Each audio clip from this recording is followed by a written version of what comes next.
So, Milestone Makers presenting ഒരു special show with digital king, നമ്മുടെ interview king Dhyan Srinivas.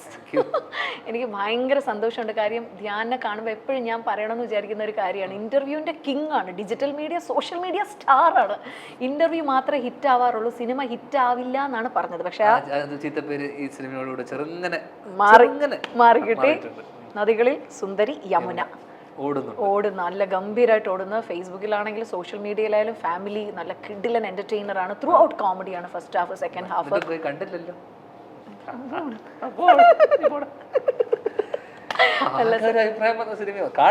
തീർച്ചയായിട്ടും. ഒരു വർഷം എത്ര സിനിമ ചെയ്യുന്നുണ്ട്? അങ്ങനെ ഒരു എണ്ണം ഇപ്പൊ ഇല്ല, എന്നാലും കഴിഞ്ഞ വർഷം 8-10 സിനിമകൾ ചെയ്തു. കാരണം മമ്മൂക്കേനെയും ലാലേട്ടനേക്കാളും കൂടുതൽ സിനിമ ചെയ്യുന്ന ആൾ ഇന്ത്യയിൽ എന്നെ ധ്യാൻ ശ്രീനിവാസ്. അവരുടെ സിനിമ ഓടാറുണ്ട് പണ്ട്. എന്റെ സിനിമ ചിലപ്പോഴേ ഓടും. അല്ല, അങ്ങനെയല്ല. ഞാൻ 2020 ഒക്കെ ആയപ്പോഴേക്കും, ഈ കൊറോണ സമയം വന്നപ്പോഴേക്കും, ഡയറക്ഷൻ കഴിഞ്ഞിട്ട് 2019 ലവ് ആക്ഷൻ കഴിഞ്ഞിട്ട് ഒരു അടുത്തൊരു സംവിധാനം, ഞാൻ തിരിച്ച് അഭിനയത്തിലോട്ട് കിടക്കാന്നുള്ളൊരു പ്ലാനൊന്നും ഉണ്ടായിരുന്നില്ല. അപ്പം ഞാൻ വിചാരിച്ചത് 2 വർഷത്തെ ഗ്യാപ്പിന് ശേഷം ഇനി സിനിമയൊക്കെ അഭിനയിക്കാൻ ആരും വിളിക്കില്ല എന്ന് വിചാരിച്ചിരുന്നു. അപ്പം ഇനിയൊരു സിനിമ, പിന്നെ അടുത്തൊരു സംവിധാന സിനിമ പ്ലാൻ ചെയ്ത് അടുത്തൊരു ആർട്ടിസ്റ്റിൻ്റെ അടുത്ത് പോയി വരുമ്പോഴേക്കും ഒരു 2-3 വർഷം സമയം എടുക്കും സ്വാഭാവികമായിട്ട്. അപ്പോൾ ആദ്യത്തെ സിനിമ തന്നെ വലിയ സിനിമ ആയതുകൊണ്ട് രണ്ടാമത്തെ സിനിമ അതിൻ്റെയും മുകളിൽ ചെയ്യണം, അല്ലെങ്കിൽ അതായിരിക്കും ഒരു മേക്കർ എന്നുള്ളതിൻ്റെ പേഴ്സണൽ ആഗ്രഹം. അപ്പോൾ ഈ ഒരു സമയം അല്ലെങ്കിൽ ഈ ഒരു 2 വർഷം മാറി നിൽക്കാൻ എനിക്ക് അപ്പോൾ തോന്നിയില്ല. പിന്നെ ഞാൻ മനോരമയിൽ പറഞ്ഞ പോലെ തന്നെ എൻ്റെ ഒരു റീഹാബ് പോലെയാണ് ഞാൻ അതിനെ കണക്കാക്കിയിരുന്നത്. കുറച്ച് ശീലങ്ങളും ദുശീലങ്ങളൊക്കെ ഉണ്ടായിരുന്നു, അതൊക്കെ ഒഴിവാക്കണം എന്നുള്ള രീതിയിൽ തന്നെ ഞാൻ തീരുമാനം എടുത്തു. കുറച്ച് കണ്ടിന്യൂസ് ആയിട്ട് വർക്ക് ചെയ്യുക. അപ്പം എനിക്കൊരു ഓൾട്ടർനേറ്റ് കരിയർ ഓപ്പണിംഗ് അവിടെ ഉണ്ടായിരുന്നത് ഈ പറഞ്ഞ പോലെ അഭിനയം അവിടെ മാറ്റി വെച്ചിരിക്കുകയായിരുന്നു. ഒരു സിനിമ വരുന്നു, ഇങ്ങോട്ട് വന്നതാണ്, ഞാൻ അങ്ങോട്ട് പോയിട്ട് ആരെയും അപ്രോച്ച് ചെയ്തിട്ട് സിനിമ വരുമെന്ന് പറഞ്ഞാൽ ഒരു സിനിമ വന്നു. പിന്നെ ഒരു കുത്തൊഴുക്ക് പോലെ അധികം സിനിമകൾ വന്നു. പ്രളയം. അപ്പം പ്രത്യേകിച്ച് ഒരു സെലക്ഷൻ പ്രോസസ്സിലൂടെ കടന്നു പോകാത്ത ഒരാളായതുകൊണ്ടും എൻ്റെ സുഹൃത്തുക്കളാണ് മിക്ക വന്നവരും പലരും. അപ്പം ഞാൻ പല സിനിമകളും കമ്മിറ്റ് ചെയ്യാൻ തുടങ്ങി. എല്ലാവരും ബിഗിനേഴ്സ് ആയിരുന്നു, അവരൊന്നും ഒരിക്കലും അവരുടെ സിനിമ മോശമാക്കണം എന്ന് വെച്ചിട്ട് ചെയ്യുന്നില്ല. പക്ഷേ എവിടേക്കും അവരുടെ കാൽക്കുലേഷൻ പാളി പോകുന്ന സമയത്ത് വീണുപോയ സിനിമകളുണ്ട്. അതിലും നന്നായ ഓഡിയൻസ് ഉടൽ എന്ന് പറഞ്ഞ സിനിമ അത്യാവശ്യം നല്ല അഭിപ്രായം കിട്ടി. ഒടുക്കം ഇപ്പോൾ നദികൾ നല്ല അഭിപ്രായം കിട്ടും. സന്തോഷം. എന്നാൽ ഒരു ദിവസം എത്ര കഥ വരെ കേൾക്കാറുണ്ട്? എല്ലാ ദിവസവും ഞാൻ കഥ കേൾക്കുന്ന ആളാണ്. അത് ഒരുപാട് സിനിമ ചെയ്യാൻ വേണ്ടി കഥ കേൾക്കുന്നില്ല. അങ്ങനത്തെ ബ്രെയിൻ സ്റ്റോമിങ് അല്ലെങ്കിൽ അങ്ങനത്തെ സെഷൻസിലൂടെയാണ് പലപ്പോഴും നമ്മൾ കഥകൾ കേട്ടോണ്ടിരിക്കുമ്പോഴാണ് അത് എനിക്ക് ഗുണം ചെയ്യുന്നുണ്ട്. നാളെ ഞാനൊരു കഥ ആലോചിക്കുമ്പോഴും ചിലപ്പോൾ അയാൾ പറയുന്ന ഒരു കഥയിലായിരിക്കാം, അല്ലെങ്കിൽ അയാൾ പറയുന്ന ഒരു സംഭവത്തിന് എനിക്കൊരു എന്തെങ്കിലും ഐഡിയ കിട്ടും. അപ്പോൾ അങ്ങനെയുള്ള നറേഷൻ അല്ലെങ്കിൽ അങ്ങനെയുള്ള ബ്രെയിൻ സ്റ്റോമിങ് സെഷൻസ് ആണ് നമുക്ക് ഔട്ട്സൈഡേഴ്സ് ആയിട്ടുള്ള അല്ലെങ്കിൽ പുറത്തുള്ള ആൾക്കാരുടെ ഇൻട്രാക്ഷനിലൂടെയാണ് നമ്മൾ പലപ്പോഴും പുതിയ സബ്ജക്റ്റുകളും ചെയ്യുമ്പോഴാണ് നമുക്ക് പുതിയ ഐഡിയാസ് കത്തുക. അതുകൊണ്ട് തന്നെ ഞാൻ ഒരു ദിവസം മിനിമം ഈ പറഞ്ഞ പോലെ 1-2 സബ്ജക്റ്റുകൾ കേൾക്കാൻ ആഗ്രഹിക്കുന്ന ആളാണ്. എന്നുവെച്ചാൽ എല്ലാ ദിവസവും കഥകൾ കേൾക്കുന്നതല്ല, എന്നാൽ പോലും വരുന്ന കഥകളൊക്കെ ഞാൻ മിക്കതും കേൾക്കാറുണ്ട്. ഞാനൊരു കാര്യം ചോദിച്ചോട്ടെ, എപ്പോഴെങ്കിലും ഇപ്പം ഇന്റർവ്യൂ ഒക്കെ ഇത്രയും സൂപ്പർ ഹിറ്റാണ്, വൈറലാണ്, ധ്യാനിൻ്റെ മുഖം കണ്ടാൽ തന്നെ ഡിജിറ്റലി എല്ലാവരും ഇങ്ങനെ അടുത്തത് എന്താണ് ഇന്റർവ്യൂ കൊടുക്കാനും കേൾക്കാനും ഇങ്ങനെ കാതോർത്തിരിക്കുകയാണ്. അപ്പോൾ എപ്പോഴെങ്കിലും ഒരു വിഷമം തോന്നിയിട്ടുണ്ടോ? ഇത്രയും പേര് എന്നെ സോഷ്യലി എല്ലാം സപ്പോർട്ട് ചെയ്യുന്നുണ്ട്, എന്നാൽ എൻ്റെ സിനിമകളൊന്നും തിയേറ്ററിൽ സപ്പോർട്ട് ചെയ്യും എന്നൊരു വിഷമം എപ്പോഴെങ്കിലും തോന്നിയിട്ടുണ്ടോ? ഇല്ല, സപ്പോർട്ട് ചെയ്യണമെങ്കിൽ ആ സിനിമ നല്ലതാണെങ്കിൽ, ഇപ്പോഴും ഞാൻ വിശ്വസിക്കുന്നത് വെച്ച് കഴിഞ്ഞാൽ എൻ്റെ സിനിമ നല്ലതാണെങ്കിൽ കൃത്യമായി അതിൻ്റെ ഫീഡ്ബാക്കാണ് എനിക്ക് ഇപ്പോൾ കിട്ടിക്കൊണ്ടിരിക്കുന്നത്. കാരണം സിനിമ നന്നായപ്പോൾ, കാരണം ഇതൊരു മഹാത്ഭുതം ഭീകര സിനിമയൊന്നുമല്ല, പക്ഷേ ഒരു മിനിമം സിനിമ ഒരു ആവറേജിന് മുകളിൽ നിൽക്കുന്നതായപ്പോൾ പോലും ആൾക്കാർ ആക്സെപ്റ്റ് ചെയ്യുന്നുണ്ട്. കാരണം എന്നോടുള്ള ഇഷ്ടം അത് റിഫ്ലക്റ്റ് ചെയ്യുന്നുണ്ട് തിയേറ്ററിൽ. അപ്പോൾ ആ രീതിയിൽ ഞാൻ വിചാരിക്കുന്നത് സിനിമ കണ്ടന്റ് നല്ലതാണെങ്കിൽ അവർക്ക് ഈ പറഞ്ഞ പോലെ എനിക്ക് ഓൾറെഡി ഡിജിറ്റൽ അല്ലെങ്കിൽ ഇങ്ങനെ ഒരു സ്വീകാര്യത കിട്ടിയപ്പോൾ എൻ്റെ ഒരു സിനിമ നന്നായാൽ മതി. അപ്പോൾ ഇങ്ങനൊരു സ്വീകാര്യത അല്ലെങ്കിൽ ഒരു വെൽക്കമിങ് കിട്ടുമെന്ന് ഞാൻ ആക്ച്വലി ആഗ്രഹിച്ചിരുന്നുമില്ല, ഞാൻ ചിന്തിച്ചിരുന്നുമില്ല. ഒരു ഫ്ലോയിൽ കുറെ കാര്യങ്ങൾ പറഞ്ഞപ്പോൾ അവരുടെ വീട്ടിലൊരാളായി മാറി പെട്ടെന്ന് ഒരു സുപ്രഭാതത്തിൽ. ഞാൻ കഴിഞ്ഞ 2 വർഷത്തിനിടയിൽ അല്ല, തലതെറിച്ച എല്ലാ കുടുംബത്തിലും കാണുമല്ലോ തലതെറിച്ച ചെക്കൻ. സ്നേഹമാണ് ഞാനിനോട്. അതായത് പറഞ്ഞു, ചീത്ത കുട്ടികളോട് എപ്പോഴും കുടുംബക്കാർക്കും ഒക്കെ ഒരു വേറൊരു ലെവൽ ഓഫ് അനുകമ്പയും ഒരു ഇഷ്ടം ഉണ്ടാവും. ചീത്ത കുട്ടി അങ്ങനെ സ്റ്റാമ്പ് ചെയ്ത് അങ്ങനെ ഒരു ബാഡ്ജ് എനിക്ക് കിട്ടി. അപ്പോൾ അങ്ങനെയുള്ള ഒരാളായതുകൊണ്ട് തന്നെ അവരുടെ വീട്ടിലൊക്കെ എല്ലാ കുടുംബത്തിലും പലരും എന്നോട് പറഞ്ഞു വെച്ചാൽ ചേട്ടനെ പോലെ ഒരാൾ ഞങ്ങളുടെ കുടുംബത്തിലുണ്ട്. അങ്ങനെ എല്ലാ കുടുംബത്തിലും ഉണ്ടാവും ഒരു മറ്റേ എന്താ പറയണ്ട കുത്തിത്തിരിപ്പും എല്ലാ പ്രശ്നക്കാരനും അല്ലെങ്കിൽ അലമ്പനായിട്ടുള്ള അങ്ങനെ അലമ്പനാണ് ഞാൻ. അപ്പോൾ ആയിരുന്നു ഞാൻ ഒരു കാലം വരെ. അപ്പോൾ ആ കഥകളാണ് ഞാൻ പലപ്പോഴും എൻ്റെ രീതിയിൽ കുറച്ച് മസാലയൊക്കെ ചേർത്തിട്ട് ഞാൻ പല കഥകളും പറഞ്ഞു. ആ കഥകളിലൂടെയാണ് എനിക്ക് സ്വാഭാവികമായിട്ടും എനിക്ക് ഒരു സ്വീകാര്യതയും ആൾക്കാർ ഇഷ്ടപ്പെട്ടു തുടങ്ങി. പിന്നെ കഥ പറച്ചൽ പണ്ട് മുതലേ ഉള്ളൊരു അല്ല, എന്നാൽ ഈ ഒരു പ്രായത്തിൽ ഇത്ര എക്സ്പീരിയൻസ് എവിടെയാണ്? കാരണം പല കഥകളും വീട്ടിൽ നിന്നാണ്, പലതും അച്ഛനായ ശ്രീനിവാസൻ സാറിനെ പറ്റിയാണ്, അല്ലെങ്കിൽ വിനീതേട്ടനെ പറ്റിയാണ്. ഇത്ര എക്സ്പീരിയൻസ് നിങ്ങൾ ഈ കുഞ്ഞുനാൾ തൊട്ട് ഇതിങ്ങനെ നോക്കിക്കൊണ്ടിരിക്കുമായിരുന്നു. ഇതെങ്ങനെ എവിടെ നിന്ന് ഇങ്ങനെ ഈ ഓർമ്മയിൽ സൂക്ഷിച്ചു വയ്ക്കുന്നതിനെ? അല്ല, ഞാൻ പറഞ്ഞ ഇതിനെയൊക്കെ ഞാൻ എൻ്റെ കഥകളിലൊക്കെ ഞാൻ പറഞ്ഞിരുന്ന കഥകളിലൊക്കെ ഞാൻ പറഞ്ഞ കാര്യങ്ങളിൽ പോലും ഇപ്പം ഞാൻ എൻ്റെ വീട്ടിൽ ഒരു തവണ കല്ല് ചെത്താൻ വേണ്ടി വന്ന ഒരാളടുത്ത് ഞാൻ ചോദിച്ചു, പുള്ളി ഇങ്ങനെ ചെത്തുന്ന കണ്ടിട്ട് ഞാനൊരു കഥ ഇൻ്റർവ്യൂവിൽ പറഞ്ഞാൽ പുള്ളി എന്നോട് പറഞ്ഞു, മോനെ പഠിക്കണമെന്ന് ചോദിച്ചു ഇത് ചെത്തുന്ന കണ്ടിട്ട്. ഞാനപ്പം പറഞ്ഞു, നിൻ്റെ വീട്ടിൽ AC ഉണ്ടോ എന്ന് ചോദിച്ചു. നീ ചെത്തി ഇത് ഈ പണി തന്നെ ചെയ്തു. അപ്പം ഭയങ്കര അറഗൻസ് ആണ് ആ സമയത്ത്. പിന്നെ ഞാൻ കുറച്ച് റൂം പോയിട്ട് പിന്നെ ഞാൻ ആ പ്രായത്തിൽ തന്നെ ഞാൻ ചോദിച്ചു, എന്തൊരു പോട്ട് എങ്ങനെയൊക്കെ ചോദിക്കണം, ഞാനെന്തൊരു കിഴങ്ങനായിരിക്കണം. അപ്പം എനിക്ക് അന്ന് തന്നെ ഞാൻ തന്നെയായിരുന്നു എൻ്റെ ഏറ്റവും വലിയ ക്രിട്ടിക്. ഓക്കെ, അപ്പം ഞാൻ ആലോചിച്ചിരുന്നു എന്തൊരു ഊളയായിരുന്നിരിക്കണം ഞാൻ ഇങ്ങനെയൊക്കെ ചോദിക്കണമെങ്കിൽ, അല്ലെങ്കിൽ ഇങ്ങനെയൊക്കെ ചിന്തിക്കണമെങ്കിൽ ഞാൻ എന്തൊരു. അപ്പം എനിക്കൊരു തേർഡ് പേഴ്സൺ പെർസ്പെക്റ്റീവ് ഉണ്ടായിരുന്നു എൻ്റെ കാര്യത്തിൽ തന്നെ. മൂന്നാമതൊരാൾ ഇതിനെ അനലൈസ് ചെയ്യുമ്പോൾ ഇവരെന്തൊരു തല്ലിപ്പൊളിയാന്നുള്ളൊരു സാധനം എനിക്ക് എന്നെ പറ്റി തന്നെ പലപ്പോഴും തോന്നിയിട്ടുണ്ട്. അതാണ് ഞാൻ മദ്യപിച്ചിരുന്ന സമയത്തും റിയാലിറ്റിയിലോട്ട് വരുന്ന സമയത്ത് ഞാൻ പലപ്പോഴും വിചാരിച്ചിട്ടുണ്ട്, എന്തൊരു കൂതറയായിരുന്നു ഇന്നലെ ഇത്രയും ഓവറായി. കുറ്റബോധം തോന്നാറുണ്ടായിരുന്നു അന്ന്. ഈ കള്ളുകൂടിയന്മാർക്ക് പറയാറുണ്ട്, ഈ കള്ളു കുടിച്ച് പിറ്റേ ദിവസം രാവിലെ എണീറ്റ് കഴിയുമ്പോൾ ഭയങ്കരമായിട്ടും കുറ്റബോധം. കുറ്റബോധമല്ല, എനിക്ക് പലപ്പോഴും തോന്നിയിട്ടുണ്ട് എന്തിനാ ഇങ്ങനെയൊക്കെ പറയണമായിരുന്നു. അല്ലെങ്കിൽ ഞാൻ വെച്ചാൽ എൻ്റെ കൂടെ ഇരിക്കുന്ന ആൾക്കാരെയൊക്കെ ഞാൻ തറം പറ്റിക്കുക എന്നൊക്കെ പറഞ്ഞ പോലെ ഷെയിം ചെയ്ത് വിടില്ലേ, കളിയാക്കുക, ഇതാക്കുക. അപ്പം അലമ്പാക്കില്ലേ ഒരു പരിപാടിക്കകത്ത് നിന്നിട്ട് കുളവാക്കുമല്ലോ. കുളവാക്കലായിട്ടായിരുന്നു. പ്ലസ് ഫൺ ലവിങ് ആയിരുന്നു അന്നും ഇന്നും. പിന്നെ നമ്മളുള്ള സ്ഥലത്ത് നമ്മൾ തമാശ പറഞ്ഞ് നമ്മൾ ഹാപ്പിനെസ് സ്പ്രെഡ് ചെയ്യുക എന്നുള്ളൊരു സാധനം അന്നും ഇന്നുണ്ടായിരുന്നു. പക്ഷേ എന്നാൽ പോലും ഒരു ലെവൽ വിട്ട് കഴിഞ്ഞാൽ ഞാൻ പറയാം എന്നുള്ള സാധനം. അപ്പോൾ പിറ്റേ ദിവസം ആകുമ്പോൾ റിയാലിറ്റിയിലോട്ട് ഞാൻ വരുമ്പോൾ ഇത്രയൊക്കെ എന്തിനായിരുന്നു, എന്തൊക്കെയാ പറഞ്ഞത്, ഇങ്ങനെയൊക്കെ സംസാരിക്കേണ്ടിയിരുന്നില്ലല്ലോ. കള്ളുകൂടിയല്ല ഇപ്പൊ പൂർണ്ണമായിട്ടും കള്ളുകൂടി, സിന്തറ്റിക് ഡ്രഗ്സ് എല്ലാം മാറ്റി. പുകവലി ഷൂട്ടിനിടയിൽ മാത്രം പുകവലിക്കുന്നുണ്ട്, ബാക്കി എല്ലാം എന്നേക്കുമായിട്ട് അവസാനിക്കും. എല്ലാം ഫുൾ സ്റ്റോപ്പ് ഇട്ടു. പെട്ടെന്ന് ഒരു ദിവസമാണ് അത് ചിന്ത വന്നത്, ഇന്ന് ഞാൻ നിർത്തും, ഇനി ഈ മൊമെന്റ് തൊട്ട്, അങ്ങനെ ഒരു ചിന്തയായിരുന്നു.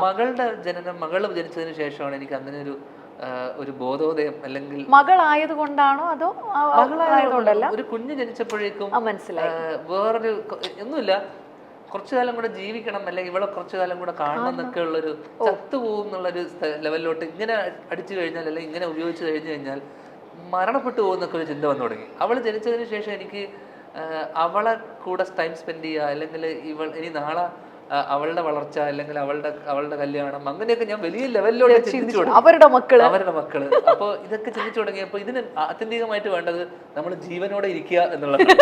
അത് ജീവനോടെ ഇരിക്കണമെങ്കിൽ ഇത്തരം ശീലങ്ങൾ ഉണ്ടെങ്കിൽ ഒരിക്കലും അധികകാലം ജീവിക്കില്ല. അതിന് മുമ്പ് കാരണം നിങ്ങളുടെ രണ്ടുപേരുടെ അർപ്പിതയുടെ ഒരു ലവ് മാരേജ് ആയിരുന്നു. അപ്പൊ അർപ്പിത ഒന്നും പറഞ്ഞിട്ടില്ല ഇത് നിർത്തണം? തീർച്ചയായിട്ടും പറഞ്ഞിട്ടുണ്ട്. പക്ഷെ കാമുകിമാര് നമ്മൾ ഇതുപോലത്തെ കാര്യങ്ങൾ പറയുമ്പോൾ നമ്മളെ മൈൻഡ് ആക്കില്ലല്ലോ സ്വാഭാവികമായിട്ടും. ഭാര്യയായിട്ട് വന്നപ്പോഴും ഭാര്യയായിട്ട് വന്ന ഒരു 1.5 വർഷം കഴിഞ്ഞപ്പോഴേ, കാരണം ഞങ്ങൾ ഒരുമിച്ചിരുന്ന് ചെറിയ രീതിയിൽ അടിച്ചുകൊണ്ടിരുന്ന ആൾക്കാരാണ്, ഞങ്ങൾ ഒരുമിച്ച് ചെല്ലിക്കൊണ്ടിരുന്ന ഇത്. അപ്പോൾ അവൾ അതിനെ പ്രോത്സാഹിപ്പിച്ചിരുന്നുമില്ല. പക്ഷെ എന്നാൽ പോലും എന്നോട് പറഞ്ഞിരുന്നു ഒരു ലിമിറ്റ്. ഇന്ന് ഞാൻ അവളെ ലിമിറ്റ് ചെയ്യേണ്ടി വരുന്ന അവസ്ഥയുണ്ട്. അത് വേറെ അതിൻ്റെ ഒരു ഐറണിയാണ്.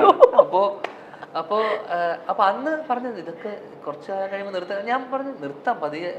പക്ഷെ അതിൻ്റെ ഒരു കാരണം പോലെ, അല്ലെങ്കിൽ എൻ്റെ ജീവിതത്തിൽ ഒരു പെൺകുഞ്ഞുണ്ടാകുമ്പോഴേക്ക് അതൊക്കെ ഒരു സുപ്രഭാതത്തിൽ ഇതൊക്കെ ഒരാളുടെ വരവോടുകൂടി ഇതെല്ലാം നിർത്തേണ്ടി വരുന്നൊരു സാഹചര്യം ഉണ്ടാവുകയും ഞാനൊരു തീരുമാനം എടുക്കുകയും ചെയ്തത്. ഓ സ്വീറ്റ്. അല്ല, ഇപ്പം ഞാനൊരു കാര്യം കൂടെ ചോദിച്ചോട്ടെ. സാധാരണ ഈ കള്ളൂടിയന്മാർക്ക്, ഞാൻ അന്നത്തെ കാലത്താണ് പറയുന്നത്, ഭയങ്കര സിഗ്നേച്ചർ എന്തെങ്കിലും കാണും. ചില കള്ളൂടിയന്മാർ 3 പെഗ്ഗൊക്കെ കഴിഞ്ഞു കഴിഞ്ഞാൽ കരയുക, ഓവറായിട്ട് ചിരിക്കുക, പാട്ട് പാടുക, തെറി വിളിക്കുക, അങ്ങനെ ധ്യാനം ഭയങ്കരമായിട്ട്. ഈ പറഞ്ഞ എല്ലാം ഉണ്ടായിരുന്നു. ഇതിലിപ്പോ പറഞ്ഞ ഒന്നും തന്നെ ഒഴിവാക്കാൻ പറ്റില്ല. ഈ പറഞ്ഞ മീന പറഞ്ഞ ഇതിന്റെ എല്ലാം ഓരോ ഘട്ടങ്ങളായിട്ടാ. കുറച്ച് കഴിയാൻ പാടും, ചീത്ത വിളിക്കും, അലമ്പും, അടിയുണ്ടാക്കും, എന്തൊക്കെ ന്യൂസൻസ് ഉണ്ടാക്കാൻ പറ്റുമോ, എന്തൊക്കെ എന്റർടൈൻമെന്റ് പ്ലസ് ന്യൂസൻസാ അതിന്റെ ഒരു. കാരണം നേരം വെളുപ്പിക്കുക എന്നുള്ളതായിരുന്നു എൻ്റെ ഒരു. രാത്രി അടി തുടങ്ങിയാൽ പിന്നെ വെളിച്ചം കാണുന്നവരടിക്കണം, ഈ വെളിച്ചം കണ്ടിട്ടേ നിർത്തുള്ളൂ, അതായിരുന്നു ശീലം. അപ്പൊ അതിൽ എത്ര എണ്ണം അടിക്കുന്നു, ഇത്ര അടിച്ചാൽ ഫിറ്റാവും, അങ്ങനെയൊന്നുമില്ല. അടിച്ചോടില്ലായിരുന്നു. നേരം വെളുപ്പിക്കുന്നവരെ ഈ പരിപാടി ചടങ്ങ് തീർത്ത് എന്തെങ്കിലും ഈ പറഞ്ഞാലോ കള്ളുകൂടി ഓവറായിട്ട് ഈ വണ്ടി ഓടിച്ചിട്ട് വന്നു വല്ല കേസോ അങ്ങനെ എന്തെങ്കിലും വന്നിട്ടുണ്ടോ? അങ്ങനെ ഓടിക്കാൻ പോയി ബോധം ഉണ്ടായിട്ട് പുറത്തിറങ്ങാൻ പോയി പറ്റാത്ത അവസ്ഥയല്ലേ.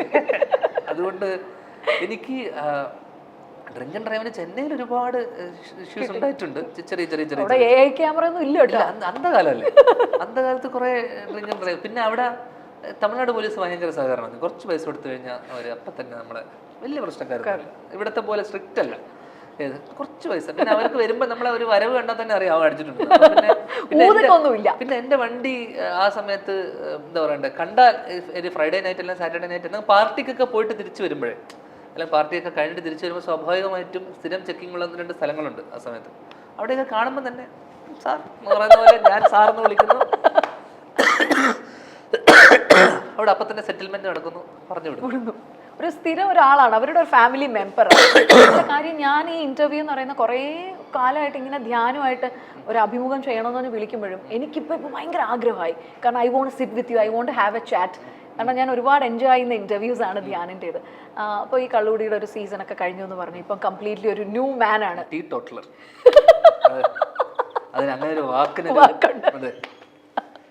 എന്നാലും മകളുടെ ഒരു ജനനത്തിന് ശേഷം എല്ലാം നിർത്തി ഒരു പുതു മനുഷ്യൻ, എന്താ മന്നവൻ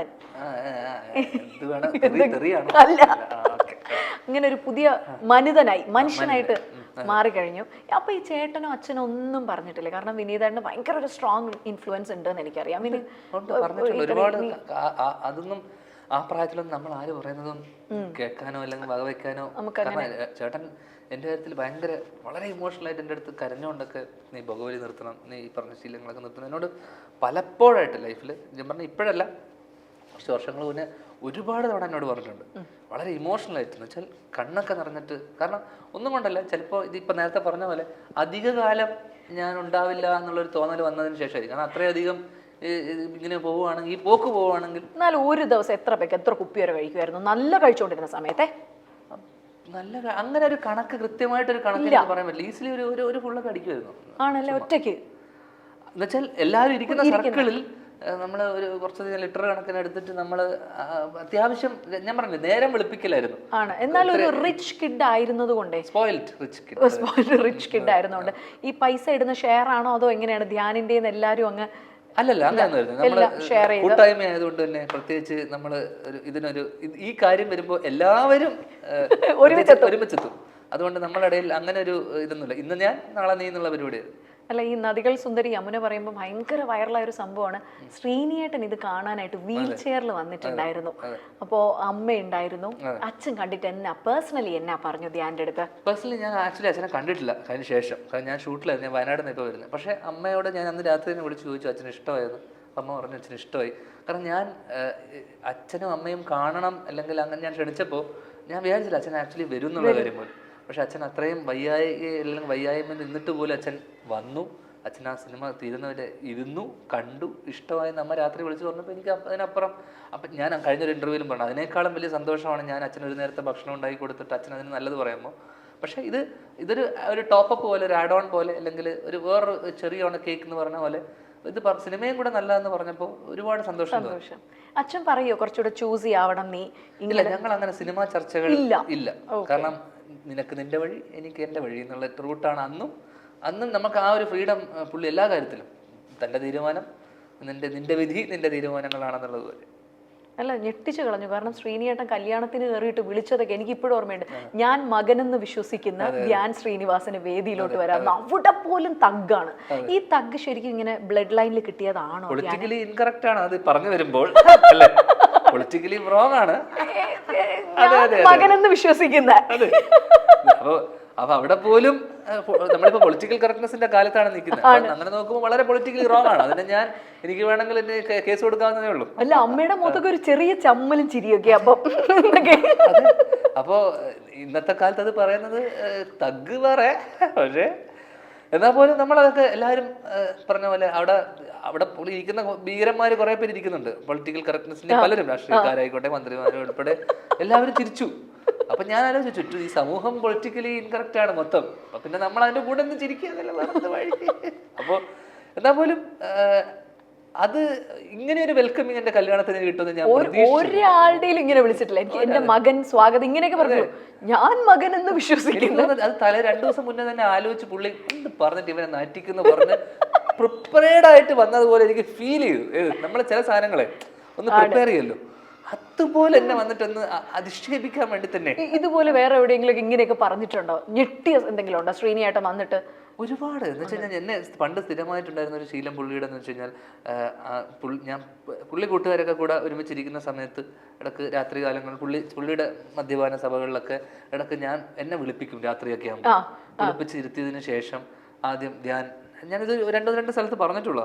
ആദ്യം വിനീതിനെ പോലെയല്ല, ഭയങ്കര കൃത്യമായിട്ട് സിനിമയെ പറ്റി ഭയങ്കര ഹ്യൂമർ സെൻസ് ആണ് അവനേക്കാൾ എന്നൊക്കെ പറഞ്ഞ് ആദ്യം ഇതിനകത്ത് 2 വാക്ക് പൊക്കി പറയും. പിന്നെ എൻ്റെ അതേ സ്വഭാവമാണ്.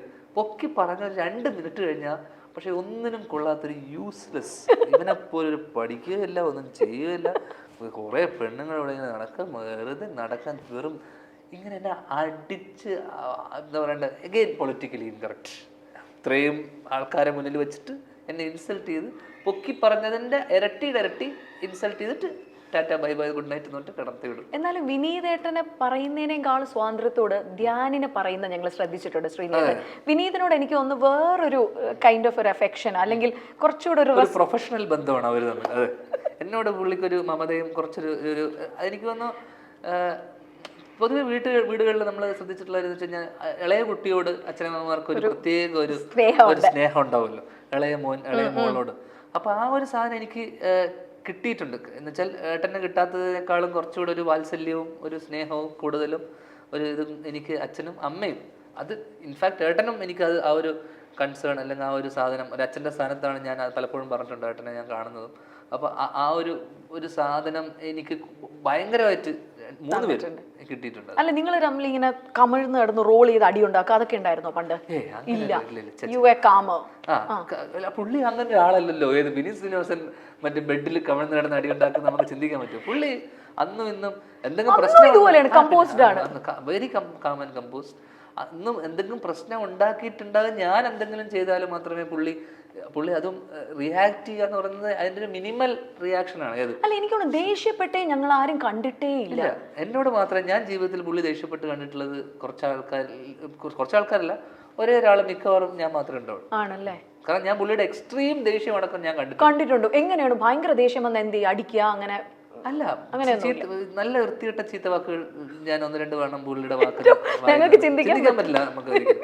പക്ഷെ എനിക്കത് കിട്ടിയപ്പോ എനിക്കൊരു സന്തോഷമായിരുന്നു. എന്റെ ഏട്ടൻ ഇങ്ങനെയൊക്കെ പറയുമല്ലോ, അങ്ങനെയെങ്കിലും ഒരാളൊന്ന് ഓപ്പൺ അപ്പ് ആവുമ്പോഴേ എന്തിനാ ഇതൊക്കെ നമ്മുടെ മനസ്സിലുള്ളിൻ്റെ ഉള്ളിൽ ഇതാക്കി വെക്കണം, ഒന്നും അടക്കി വെക്കേണ്ട കാര്യമില്ല. അപ്പൊ ആ രീതിയിൽ എൻ്റെ ഒരു ഏട്ടൻ്റെ ഒരു തുറന്നു പറച്ചിൽ അല്ലെങ്കിൽ തുറന്ന് ചീത്ത പറയുന്നത് എനിക്ക് അന്ന് ഞാൻ സന്തോഷത്തോടെ കടന്നു തുടങ്ങിയത്. കാരണം വിനീതൻ ഈ ഇടയ്ക്ക് പറയുന്നത് ഞാൻ കേട്ടോ, എന്തും ഈ ലോകത്ത് എന്നെ പറ്റി എന്തും പറയാനുള്ള റൈറ്റ്സ് ഞാൻ ഒരേ ഒരാൾക്ക് കൊടുത്തിട്ടുള്ളത് അത് ധ്യാൻ ശ്രീനിവാസനാണ്. ഞങ്ങൾ അധികം വിളിക്കുന്നുണ്ടാവില്ല, മിണ്ടുന്നുണ്ടാവില്ല, എന്നാലും at the end of the time ഞങ്ങൾ തമ്മിലുള്ള ബന്ധം എന്ന് പറയുന്നത് it's kind of beyond words ആണ്. പക്ഷെ എപ്പോഴെങ്കിലും ചേട്ടൻ ഈ ധ്യാൻ ഇത്രയും കഥകളും ഒക്കെ പറയുമ്പോഴത്തേക്ക് ഒന്ന് പൊടുപ്പും തൊങ്ങലൊക്കെ ഉണ്ടെന്ന് നമുക്കും അറിയാം. എപ്പോഴെങ്കിലും വിനീതേട്ടൻ വിളിച്ച് പറഞ്ഞിട്ടുണ്ട്, ഡേ കൂടുന്നുണ്ട്, നീ ഒന്ന് കൂടുന്നുണ്ടെന്ന് പറഞ്ഞാൽ ഞാൻ കൂട്ടി കുറച്ചുകൂടെ കഥകൾ പറയുള്ളൂ. എനിക്ക് പുള്ളിയുടെ 100,000 കഥകളുണ്ട് എൻ്റെ കയ്യിൽ. പക്ഷെ അതൊന്നും ഞാൻ പറയാത്ത അല്ലെങ്കിൽ പുള്ളിയുടെ കുറച്ചധികം കഥകളൊക്കെ ഉണ്ട്. പുള്ളിയുടെ ഒരു രസകരമായ ഒരു കഥ എന്ന് വെച്ച് കഴിഞ്ഞാൽ ഇത് ഞാൻ പറഞ്ഞിട്ടുണ്ടോ, ഇത് ഞാൻ പറഞ്ഞിട്ടുണ്ട്, അതുകൊണ്ട് പറയുന്നത്. അപ്പോൾ അതിനകത്ത് 1-2 സംഭവങ്ങളൊക്കെ ഉണ്ട് പുള്ളിയുടെ കോളേജ് സമയത്തും സ്കൂൾ സമയത്തൊക്കെയുള്ള എനിക്കറിയാവുന്ന പുള്ളിയുടെ കുറച്ച് കഥകൾ. എന്താ വീക്ക്നെസ്? എന്താ വിനീതേട്ടന്റെ ശരിക്കും? ഒന്നുമില്ല, എനിക്ക് തോന്നുന്നു ഭക്ഷണം ആണ് പ്രധാന. ആ ഭക്ഷണത്തിലെ ഉദ്ദേശിച്ചത് പൊതുവെ മനുഷ്യന്മാര് വീക്കാവുന്നത് 2-3 സംഭവം. അങ്ങനത്തെ യാതൊരു പ്രലോഭനങ്ങളിലോ വീഴുന്ന ഒരാളല്ല ഞാൻ. ഇപ്പോ ഈ നദികൾ സുന്ദരി യമുന പറഞ്ഞു ഭയങ്കര റിവ്യൂസ് വരുന്നു, നല്ല കളക്ഷൻസ് ഉണ്ട്, തിയേറ്ററിൽ ഫുള്ളി റൺ ചെയ്തുകൊണ്ടിരിക്കുന്നു. ഇതുവരെ ജീവിതത്തിൽ കണ്ടതിൽ സുന്ദരി ആരാണ്? ഞാൻ ഇപ്പൊ തൊട്ടടുത്ത ഇന്റർവ്യൂലടക്കം പറഞ്ഞു, ഞാൻ നേരിട്ട് കണ്ടതിൽ ഏറ്റവും എനിക്ക് സുന്ദരിയായി തോന്നിയത്, അല്ലെങ്കിൽ ഞാൻ നേരിട്ട് അടുത്ത് കണ്ടപ്പോൾ എനിക്ക് ഏറ്റവും ഭംഗിയുള്ളതായിട്ട് തോന്നിയത് അനുഷ്ക ഷെട്ടിനെയാണ്. അനുഷ്ക ഷെട്ടി ഞാൻ അത്രയും അടുത്തുനിന്ന്, കാരണം അവർ സിനിമയിൽ വന്ന സമയത്ത് ഞാനും ഏട്ടനൊരു സ്ഥലത്ത് ഭക്ഷണം കഴിക്കാൻ പോയപ്പോൾ ദൂരെ നിന്നിട്ട് എനിക്ക് ആരെന്ന് മനസ്സിലായില്ല. അവർ തിരിച്ച് നടന്നു വരുമ്പോൾ ഞാൻ ക്രോസ് ചെയ്ത് പോകുമ്പോൾ അവരെ കണ്ടു. അപ്പൊ ചേട്ടൻ, ഞാനിങ്ങനെ നോക്കിയിരിക്കുന്ന സമയത്ത് ചേട്ടൻ അപ്പുറത്ത് അനുഷ്ക എന്ന്. അപ്പോൾ അത് ഞാൻ ഇപ്പൊ കഴിഞ്ഞ ഇന്റർവ്യൂ പറഞ്ഞ കാര്യം. അപ്പൊ അതുകൊണ്ട് എന്നാലും ഞാൻ ചോദിക്കാം, സ്ത്രീകളുടെ കാര്യം വിടട്ടെ, വീട്ടിൽ ഇപ്പൊ 2 സ്ത്രീകളാണുള്ളത്, അർപ്പിതയും മകളുമാണ്. ഈ പെണ്ണുങ്ങളുടെ ഇവിടെ ജീവിതം എങ്ങനെയുണ്ട്? അടിപൊളിയാ. എന്ന് വെച്ച് കഴിഞ്ഞാൽ അവരല്ലേ നമ്മുടെ ഒരു ബാക്ക് ബോൺ. എന്തൊക്കെ പറഞ്ഞാലും അവരാണ് ന്യൂക്ലിയസ്. നമ്മളെ സപ്പോർട്ട് ചെയ്യുന്നത്. അങ്ങനെ ഒരാളില്ലെങ്കിൽ നമ്മുടെ ലൈഫിന് ഒരു ബാലൻസ് ഉണ്ടാക്കി എടുക്കുന്നതും, അല്ലെങ്കിൽ നമ്മുടെ ലൈഫിന് നമ്മൾ തിരിച്ചു പോകുമ്പോൾ നമ്മുടെ വീട്ടിൽ കാത്തു നിൽക്കാൻ, അല്ലെങ്കിൽ നമുക്കൊരു സപ്പോർട്ട് സിസ്റ്റം എന്ന് പറയുന്നത് കംപ്ലീറ്റ്ലി ഡിപ്പെൻഡൻ്റ് ആണ്. നമ്മളൊരു പരിധി വരെ, പരിധിയല്ല, കംപ്ലീറ്റ്ലി ഡിപ്പെൻഡൻ്റ് ആണ്. അമ്മയുടെ പുറത്ത് ഇപ്പോഴും വൈഫാണ്. മകളുടെ കാര്യമായിക്കോട്ടെ, വീട്ടിലത്തെ കാര്യങ്ങളായിക്കോട്ടെ, അവൾ ജോലി ചെയ്തിരുന്നതാണ്. ഞാൻ ഒരിക്കലും ജോലി വിടണമെന്ന് ഒന്നും പറഞ്ഞില്ല. അവളായിട്ട് തന്നെ ഞാൻ തൽക്കാലം ജോലി വിടുകയാണെന്ന് പറഞ്ഞു. ഉറക്കുള്ള നല്ല ജോലി ഉണ്ടായിരുന്നു.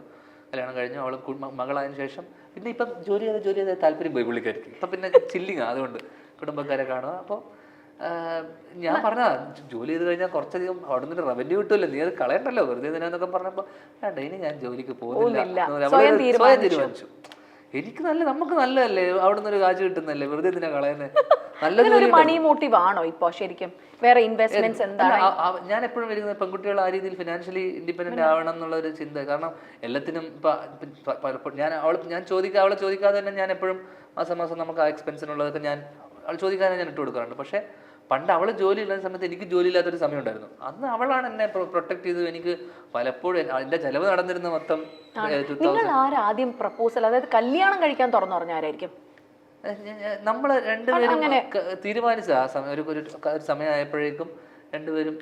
എന്നാൽ ഈ മദ്യപാനം ഒക്കെ ഉണ്ടായിരുന്ന സമയത്തായിരുന്നില്ലേ ഇതെല്ലാം? അർപ്പിതൊക്കെ അറിയായിരുന്നു, എല്ലാം കംപ്ലീറ്റ് പാസ്റ്റ് എല്ലാം ഇതൊക്കെ ചെയ്യുമായിരുന്നെങ്കിലും ഞാനൊരു നല്ല മനുഷ്യനായിരുന്നു ഉള്ളിൻ്റെ ഉള്ളിൽ.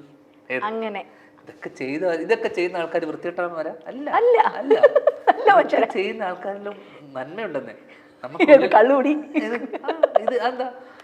ഇതൊക്കെ നമ്മളെ ഹാബിറ്റ്സും നമ്മുടെ സുഹൃത്തുക്കളുടെ ഇടയിൽ ചെയ്യുന്ന കാര്യങ്ങളല്ല. നമ്മുടെ ഒരു ക്ലോസ് സർക്കിൾ അധികം ഇല്ലാത്തോണ്ട് അങ്ങനെയല്ല പെൺപിള്ളേർക്ക് പറയും. ഞാൻ പറയും ഇപ്പൊ കള്ളുകൂടി ഇച്ചിരിയെങ്കിലും നമുക്ക് ചെറുത് സോഷ്യലി ഒക്കെ ആണെങ്കിൽ നമ്മൾ സഹിക്കും.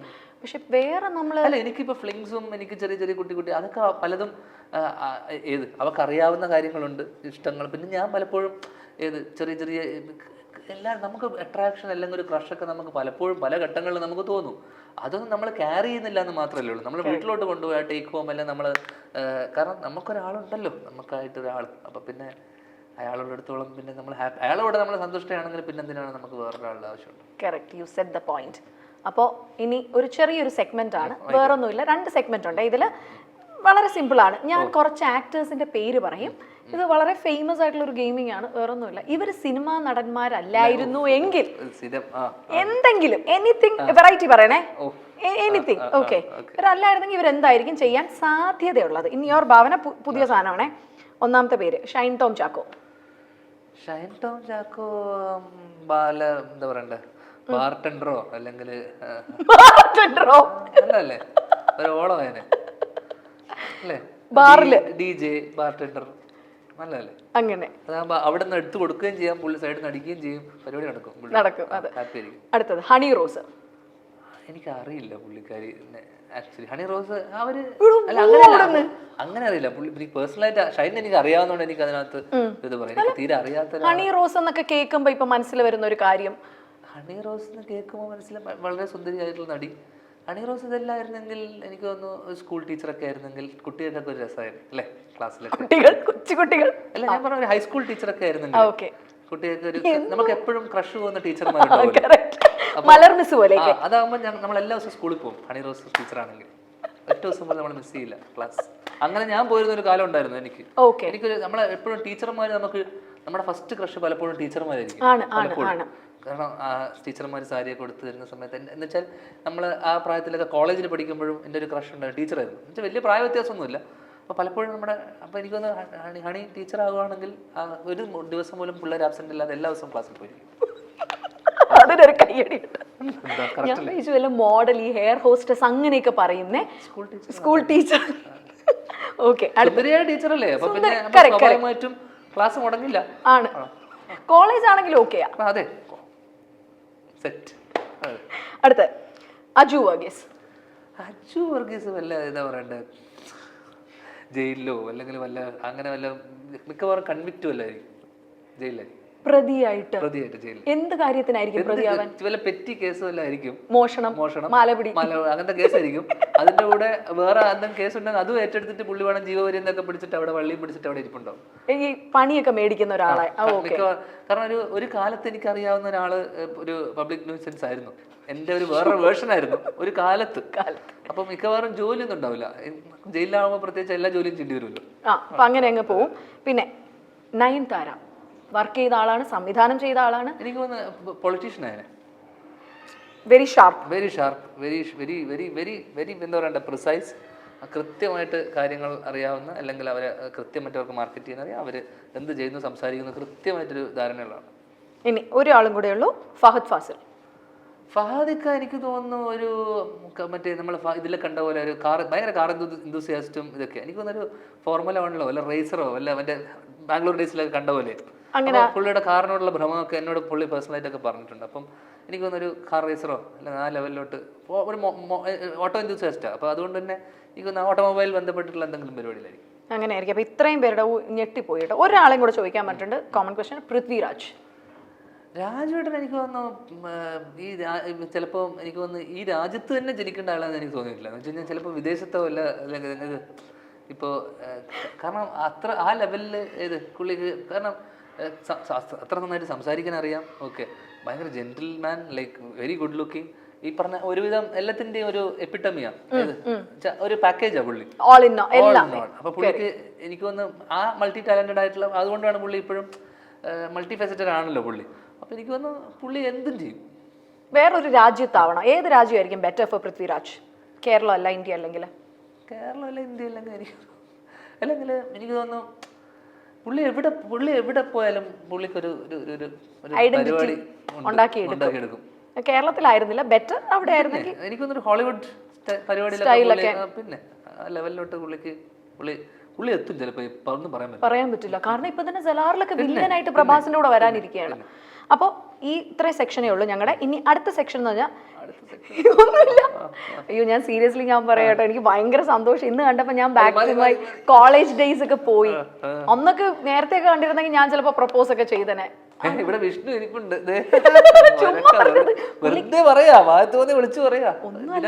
പുള്ളി എങ്ങനെയും വിചാരിക്കാം തലവേദന ഒഴിഞ്ഞു പോണെങ്കിൽ അങ്ങ് പൊക്കോട്ടെ. എന്റെ ഷോർട്ട് ഫിലിം കണ്ട് എന്നെ ഇപ്പോഴും അത് പറഞ്ഞ് കോനടിക്കുന്ന ആൾക്കാരിൽ ഒരാളാ. അല്ല, ആ സമയത്ത് ഞാൻ ട്രിവാൻഡ്രത്തുണ്ട്. നീ അത് ചെയ്യുന്ന സമയത്ത് ഓർപ്പിക്കാതെ പ്ലീസ്. എന്നെ കാണുമ്പോ അളിയാതൊക്കെ പറഞ്ഞിട്ട്. കാരണം നമ്മളൊക്കെ നമ്മളൊക്കെ ഓൾമോസ്റ്റ് സെയിം ഗ്രൂപ്പാണ്. സെയിം ബാച്ച് ആണ്. അതാണ്. അതുകൊണ്ട് ഈ സെക്ഷൻ കഴിഞ്ഞു. നമ്മുടെ പെട്ടെന്ന്, അതായത് ഇതെന്ന് പറയുന്നത് ചളി റൗണ്ടാണ്, ചളിരാജ അവാർഡ്സിനുള്ള ചളി റൗണ്ടാണ്. പിന്നെ കൃത്യമായിട്ട് ഇതിന്റെ ഉത്തരം അറിയാൻ പറ്റുന്ന ഒരാൾ കൂടിയായിരിക്കും ഞാൻ പ്രിഡിക്റ്റ് ചെയ്യുന്നത്. അതിൽ ആദ്യത്തത് ഇത് കേട്ടിട്ടുണ്ടെങ്കിൽ ഒന്നും പറയില്ലേ. കട്ടയ്ക്ക് കൂടെ നിൽക്കുന്ന പഴം ഏത്? കട്ടയ്ക്ക് കൂടെ നിൽക്കുന്ന പഴം, കട്ടയ്ക്ക് കൂടെ നിൽക്കുന്ന പഴം ഏത്? എനിക്ക് ഇങ്ങനത്തെ സാധനങ്ങളെ അറിഞ്ഞൂടാ. എന്തുവാടാ? സപ്പോട്ട. ഇതൊക്കെ പഴയതല്ലേ? ശരിയാ. എന്നാലും ഓർമ്മയുണ്ടോ ഈ സാധനങ്ങൾ? ഓർമ്മയുണ്ടോ? നമ്മുടെ പണ്ടത്തെ സാധനങ്ങളാ. ഒരെണ്ണം കൂടെ ഞാൻ ചോദിക്കാവേ. വെള്ളത്തിൽ അലിയുന്ന പൂ. ഇത് ഭയങ്കര സിമ്പിൾ. വെള്ളത്തിൽ അലിയുന്ന പൂ. വെള്ളത്തിൽ അലിഞ്ഞു പോകുന്ന പൂ. നമ്മളിത് യൂസ് ചെയ്യും, ആണുങ്ങളും പെണ്ണുങ്ങളും ഇത് യൂസ് ചെയ്യും. ഷാംപൂ. ഒന്നുകിൽ ഞാൻ വെറുപ്പിക്കും. ഇത് നീ ഇങ്ങനത്തെ പരിപാടി ചെയ്യാത്താണല്ലോ. ഇവരെന്നോട് പറഞ്ഞേ ഒന്നും നോക്കണ്ടെന്നൊക്കെ. ഞാൻ ഡീസന്റ് ആവണം, ഞാൻ ഡീസന്റ് ആവും കേട്ടോ. ഞാൻ ഏത് ലെവലും ആവും, എനിക്ക് അങ്ങനെ ഒരു പ്രശ്നവും ഇല്ല. ഷാംപൂ വൃത്തിയൊന്നും ഇല്ല കേട്ടോ. ഒരെണ്ണം കൂടെ ഉണ്ട്. ഇത് മേ ബി ഗൂഗിളിനെ പട്ടി കടിച്ചാൽ, ഇതറിയാം. ഗൂഗിളിനെ പട്ടി കടിച്ചാൽ എന്ത് പറയും? ഗൂഗിളിനെ പട്ടി കടിച്ചാൽ എന്ത് പറയും? അറിയാമോ?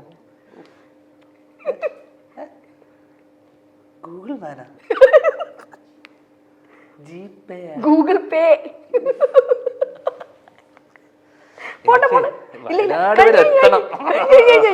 ഒന്നുമില്ല. ഇനി just something very pure personal കാര്യങ്ങൾ പെട്ടെന്ന് നമ്മൾ പോവാണേ. റാപ്പിഡ് ആണ്, വേറൊന്നുമില്ല. ഏറ്റവും കൂടുതൽ ഇത് something related very personal to you. You can answer in all in okay. സെറ്റിൽ ഏറ്റവും കൂടുതൽ ദേഷ്യം വരുന്ന എന്ത് കാര്യത്തിനാ?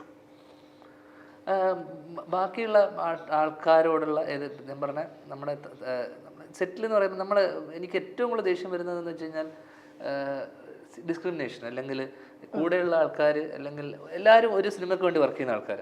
അപ്പോൾ നമ്മൾ കോഎക്സിസ്റ്റ് ചെയ്യുക എന്നുള്ള ഒരു സാധനമുണ്ട്. എന്ന് വെച്ചാൽ എനിക്ക് അത്തരം ഓരോ ആൾക്കാരെ ഓരോ വേർതിരിവ് എന്ന് പറഞ്ഞ സാധനത്തിനോട്, അല്ലെങ്കിൽ എനിക്ക് സെറ്റിൽ ഈ പറഞ്ഞ പോലെ ഇപ്പോൾ യൂണിറ്റുകാർക്ക് വേറെ ഭക്ഷണം കൊടുക്കുന്ന രീതി, മറ്റവർക്ക് വേറെ സെറ്റപ്പ്, ഇതിനോടൊന്നും എനിക്ക് പണ്ട് മുതലേ യോജിപ്പില്ല.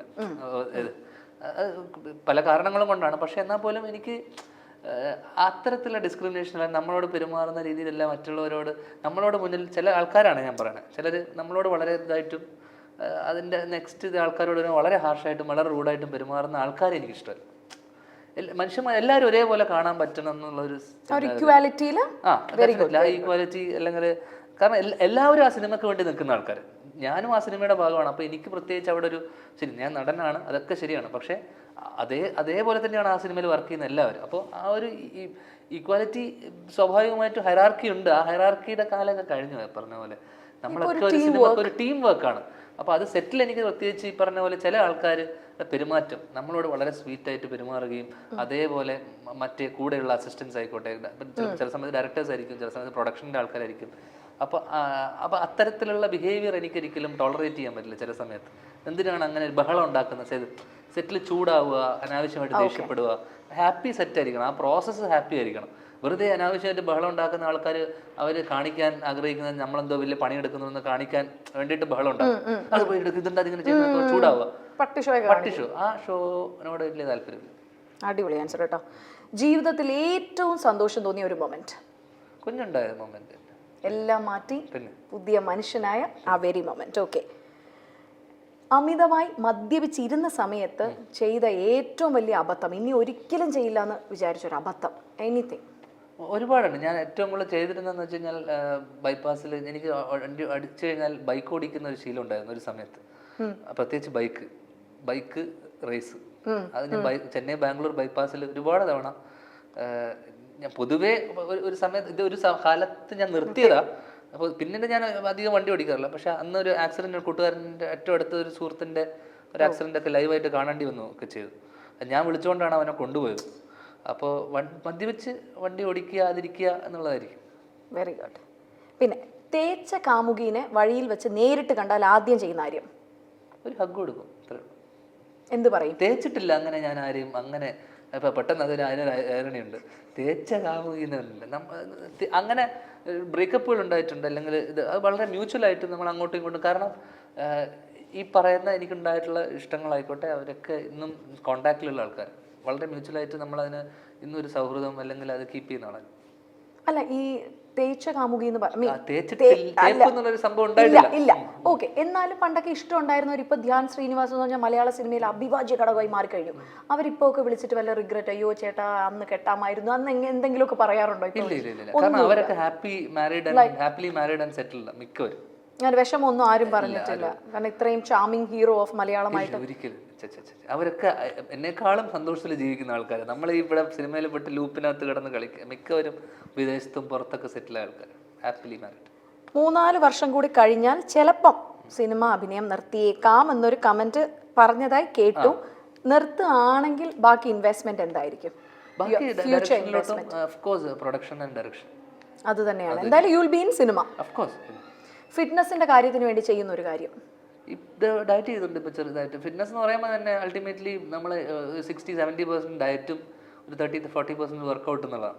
അപ്പം എന്താണ്, കാർബ്സ് കുറവാണോ? എങ്ങനെയാണ്? കാർബ്സും ഷുഗറും മാത്രം കട്ട് ചെയ്തിട്ട് ബാക്കിയെല്ലാം ഞാൻ റെഗുലറായിട്ട് കഴിക്കുന്ന ആളാണ്.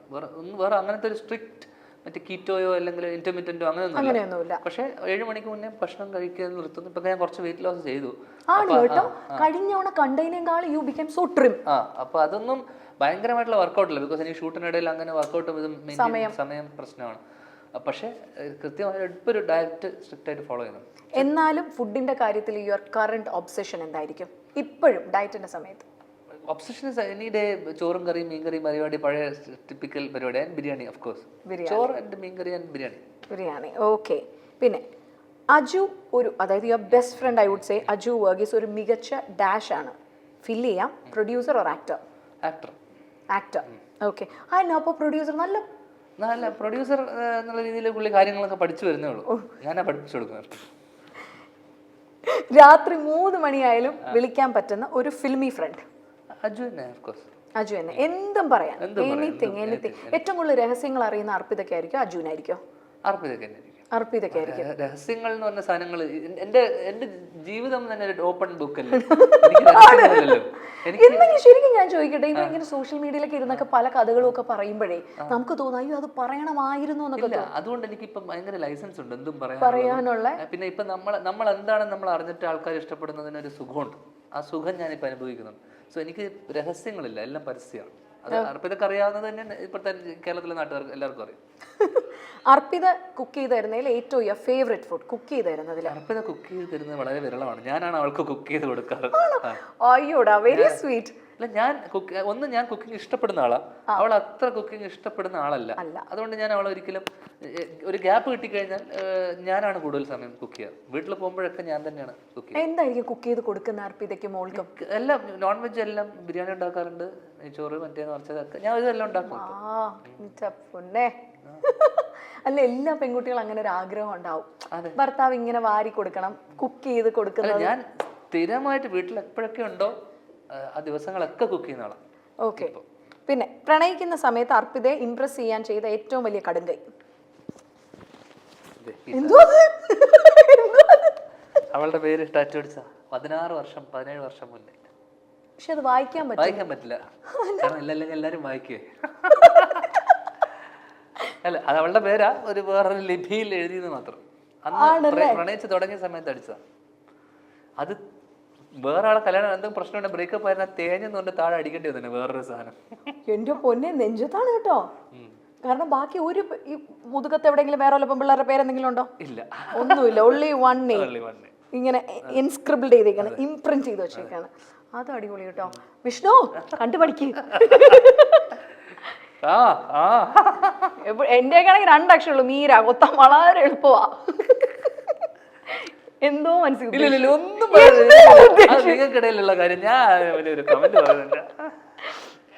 അല്ല, രാവിലെ ഇനി എണീക്കുമ്പോ, നാളെ എണീക്കുമ്പോ പെട്ടെന്ന് സ്ത്രീയായി മാറി എന്ന് കരുതുക എങ്കിൽ ആദ്യം ചെയ്യുന്ന കാര്യം എന്തായിരിക്കും?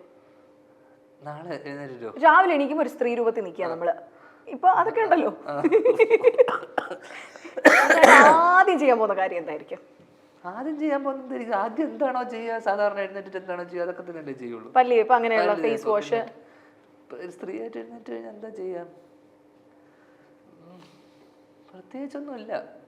മേ ബി ഒരു എന്താ പറയണ്ടേ, ഇപ്പത്തെ പെൺകുട്ടികളൊക്കെ എന്താ ചെയ്യണേ? ആക്ച്വലി മേക്കപ്പ് ഇടുക, ലിപ്സ്റ്റിക് ഇടുക, അതൊക്കെ തന്നെ ചെയ്യുള്ളൂ. പ്രത്യേകിച്ച് വേറെ അങ്ങനെ ഏതെങ്കിലും ഇപ്പം ഈ പറഞ്ഞ പോലെ വല്ല സുഹൃത്തുക്കളും വല്ല ഹുക്കപ്പിന് വന്നിട്ടുണ്ടോ? പെൺ സുഹൃത്തുക്കൾ സിനിമയിൽ നിന്ന് തന്നെ. കാരണം ധ്യാനം എന്ന് പറയുമ്പോൾ ഭയങ്കര എല്ലാവർക്കും ഒരു ഇഷ്ടമാണ്, സ്നേഹമാണ്. എന്തെങ്കിലും പ്രൊപ്പോസിഷൻസ് ആയിട്ട് പെൺകുട്ടികളൊക്കെ വരാറുണ്ടോ പുറത്തു നിന്നൊക്കെ? ധ്യാൻ ചേട്ടാ അങ്ങനെ ചിലപ്പോഴൊക്കെ ഉണ്ടായിട്ടുണ്ട്. അർപ്പിതയാണോ ഡീൽ ചെയ്യുന്നത് അതോ? അല്ല, അത് നമുക്ക് തന്നെ ഡീൽ ചെയ്യാവുന്നതല്ലേ ഉള്ളൂ. എന്തിനാണ് ഭാര്യനെ വെച്ച് ഡീൽ ചെയ്യുന്നത്? അല്ല, അതൊക്കെ അവരൊക്കെ മിക്കവരും അങ്ങനെ ഒരു ഇതല്ല ഞാൻ പറഞ്ഞ, അങ്ങനെ ഒരു ഹിറ്റിംഗ് ഒന്നും ഇല്ല.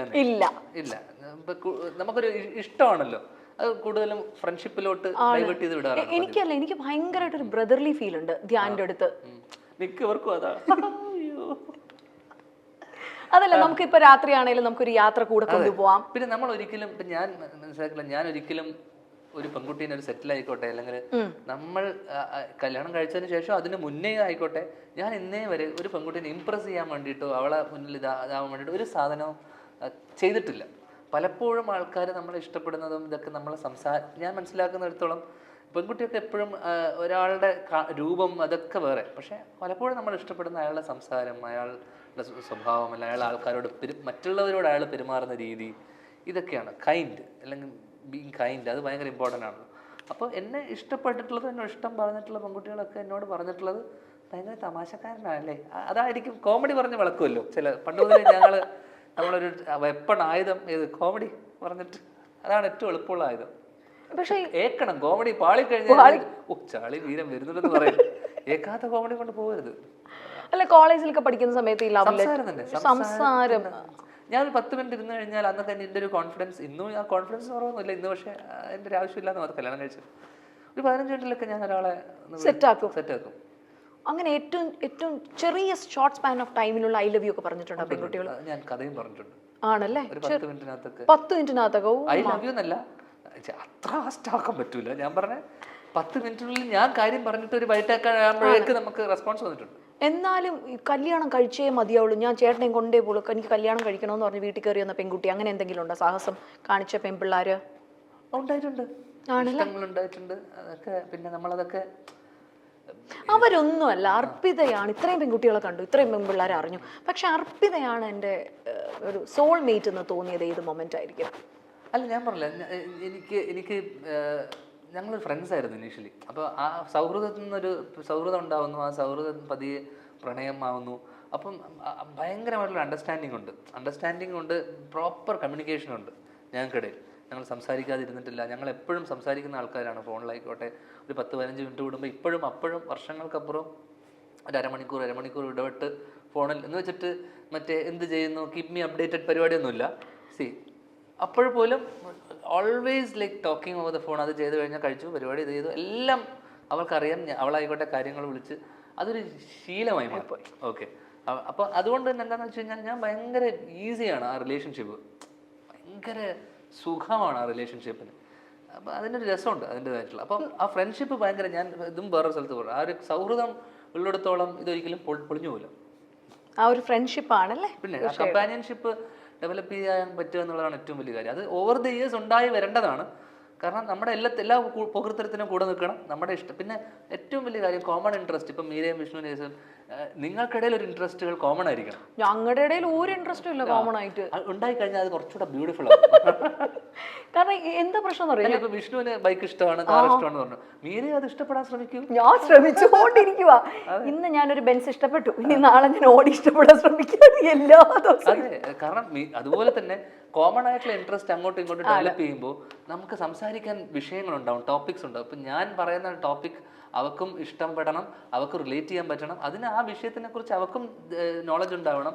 അപ്പോൾ അത്തരത്തിലൊരു നോളജ് അല്ലെങ്കിൽ അത്തരത്തിലുള്ള കാര്യങ്ങൾ ഞാൻ അവളോട് പലപ്പോഴും എൻ്റെ ഇഷ്ടങ്ങളെക്കുറിച്ചും അല്ല ഇതിനെപ്പറ്റിയും സംസാരിക്കുമ്പോൾ കേട്ടിരിക്കുന്ന ആളാണ്. അതേപോലെ തന്നെ അവളുടെ ഇഷ്ടങ്ങളെക്കുറിച്ച് ഇപ്പോൾ അവൾ സ്വാഭാവികം സംസാരിക്കുക.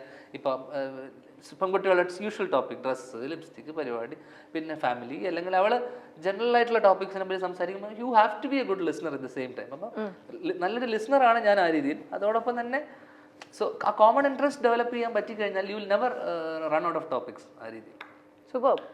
അല്ല, കൃത്യമായിട്ട് എനിക്ക് തോന്നുന്നു ഇപ്പോൾ എൻ്റെ പ്രായത്തിലാണെങ്കിലും ഭയങ്കര ഒരു ഇരുത്തം വന്ന രീതിയിലാണ് എല്ലാ കാര്യങ്ങളും കൃത്യമായിട്ട് വിശകലനം ചെയ്ത് പറയുന്നത്. അപ്പം കുറച്ച് തെറ്റൊന്നുമല്ല, നല്ല കാര്യമാട്ടോ. കാര്യം ഈ നമുക്കൊക്കെ ഇത് കേൾക്കുമ്പോഴേ നമുക്ക് തന്നെ ഒന്ന് പ്രണയിക്കാനും കല്യാണം കഴിക്കാനൊക്കെ തോന്നും, ആർക്കാണെങ്കിലും. അല്ലല്ലോ, അപ്പൊ ഞാൻ ഭയങ്കര ഇതാണ്. കാരണം ഇപ്പം ഭയങ്കര ഏറ്റവും വലിയ മീഡിയാസിലെ ചർച്ചാ വിഷയം എന്ന് പറയുന്നത് അലൻസിയറായിട്ട് ഇങ്ങനെ പറഞ്ഞു, പെൺരൂപം ഉള്ളത് കൊടുത്ത് കുറച്ച് ആണത്വമുള്ള ഇത്. അതിൽ വാട്ട് ഇസ് യുവർ സ്റ്റാൻഡ്? അല്ല, എനിക്ക് അതിൽ പ്രത്യേകിച്ച് സ്റ്റാൻഡൊന്നുമില്ല. എനിക്ക് അലൻസിയറായിട്ട് എനിക്കൊരു ജ്യേഷ്ഠ തുല്യനാണ്. ഞാൻ വർക്ക് ചെയ്തിട്ടുണ്ട്, ഞങ്ങൾ ഇപ്പം അടുത്ത് വരെ ഞങ്ങൾ വർക്ക് ചെയ്തത്. പക്ഷെ അത് ആ ഒരു അങ്ങനെ ഒരു സ്റ്റേജിൽ അത്രയും ആൾക്കാരിരിക്കുന്ന സ്റ്റേജിലൊരു അഡ്രസ്സ് ചെയ്യേണ്ട വിഷയമായിട്ട് എനിക്ക് തോന്നിയില്ല. അതിന് പ്യുവർ ഒരു പബ്ലിസിറ്റി സ്റ്റാൻഡായിട്ട് എനിക്ക് തോന്നി. അങ്ങനെ ഒരു അത് പറയാൻ വേണ്ടിയിട്ടായിട്ട് അവിടെ നമ്മൾ പ്രിപ്പയർഡ് ആയിട്ട് പോകുമല്ലോ ചില സാധനങ്ങൾ. അത് സ്പോണ്ടേനിയസ് ആയിരുന്നെങ്കിൽ ഞാൻ ഓക്കെ അത് സ്പോണ്ടേനിയസ് ആയിരുന്നില്ല. May be you was prepared. പിന്നെ അങ്ങനെ ഒരു അഭിപ്രായമുള്ള ആൾ അത് മേ ബി സ്റ്റേറ്റ് എനിക്കൊന്ന് അവാർഡിനോട് തന്നെ പുള്ളിക്കൊരു ഒരു ഇതുണ്ടോ പോലെ തോന്നി. അപ്പോൾ അങ്ങനെയാണെങ്കിൽ അത് മേടിക്കാൻ പോകാതിരുന്നാൽ പോരെ. അപ്പോൾ അത് പ്യുവർ അറ്റൻഷൻ സീക്കിംഗ് ആയിട്ട് എനിക്ക് തോന്നിയത്. എനിക്കതൊരു ജെനുവിനായിട്ടും തോന്നിയില്ല. ആ ഒരു അറ്റൻഷൻ സീക്കിങ്ങിന് വേണ്ടി മാത്രം പറഞ്ഞ പുള്ളി അത് ആഗ്രഹിച്ചിരുന്നെന്ന് പോലും എനിക്കറിയാം. പുള്ളി അത്തരത്തിലൊരാളുമല്ല.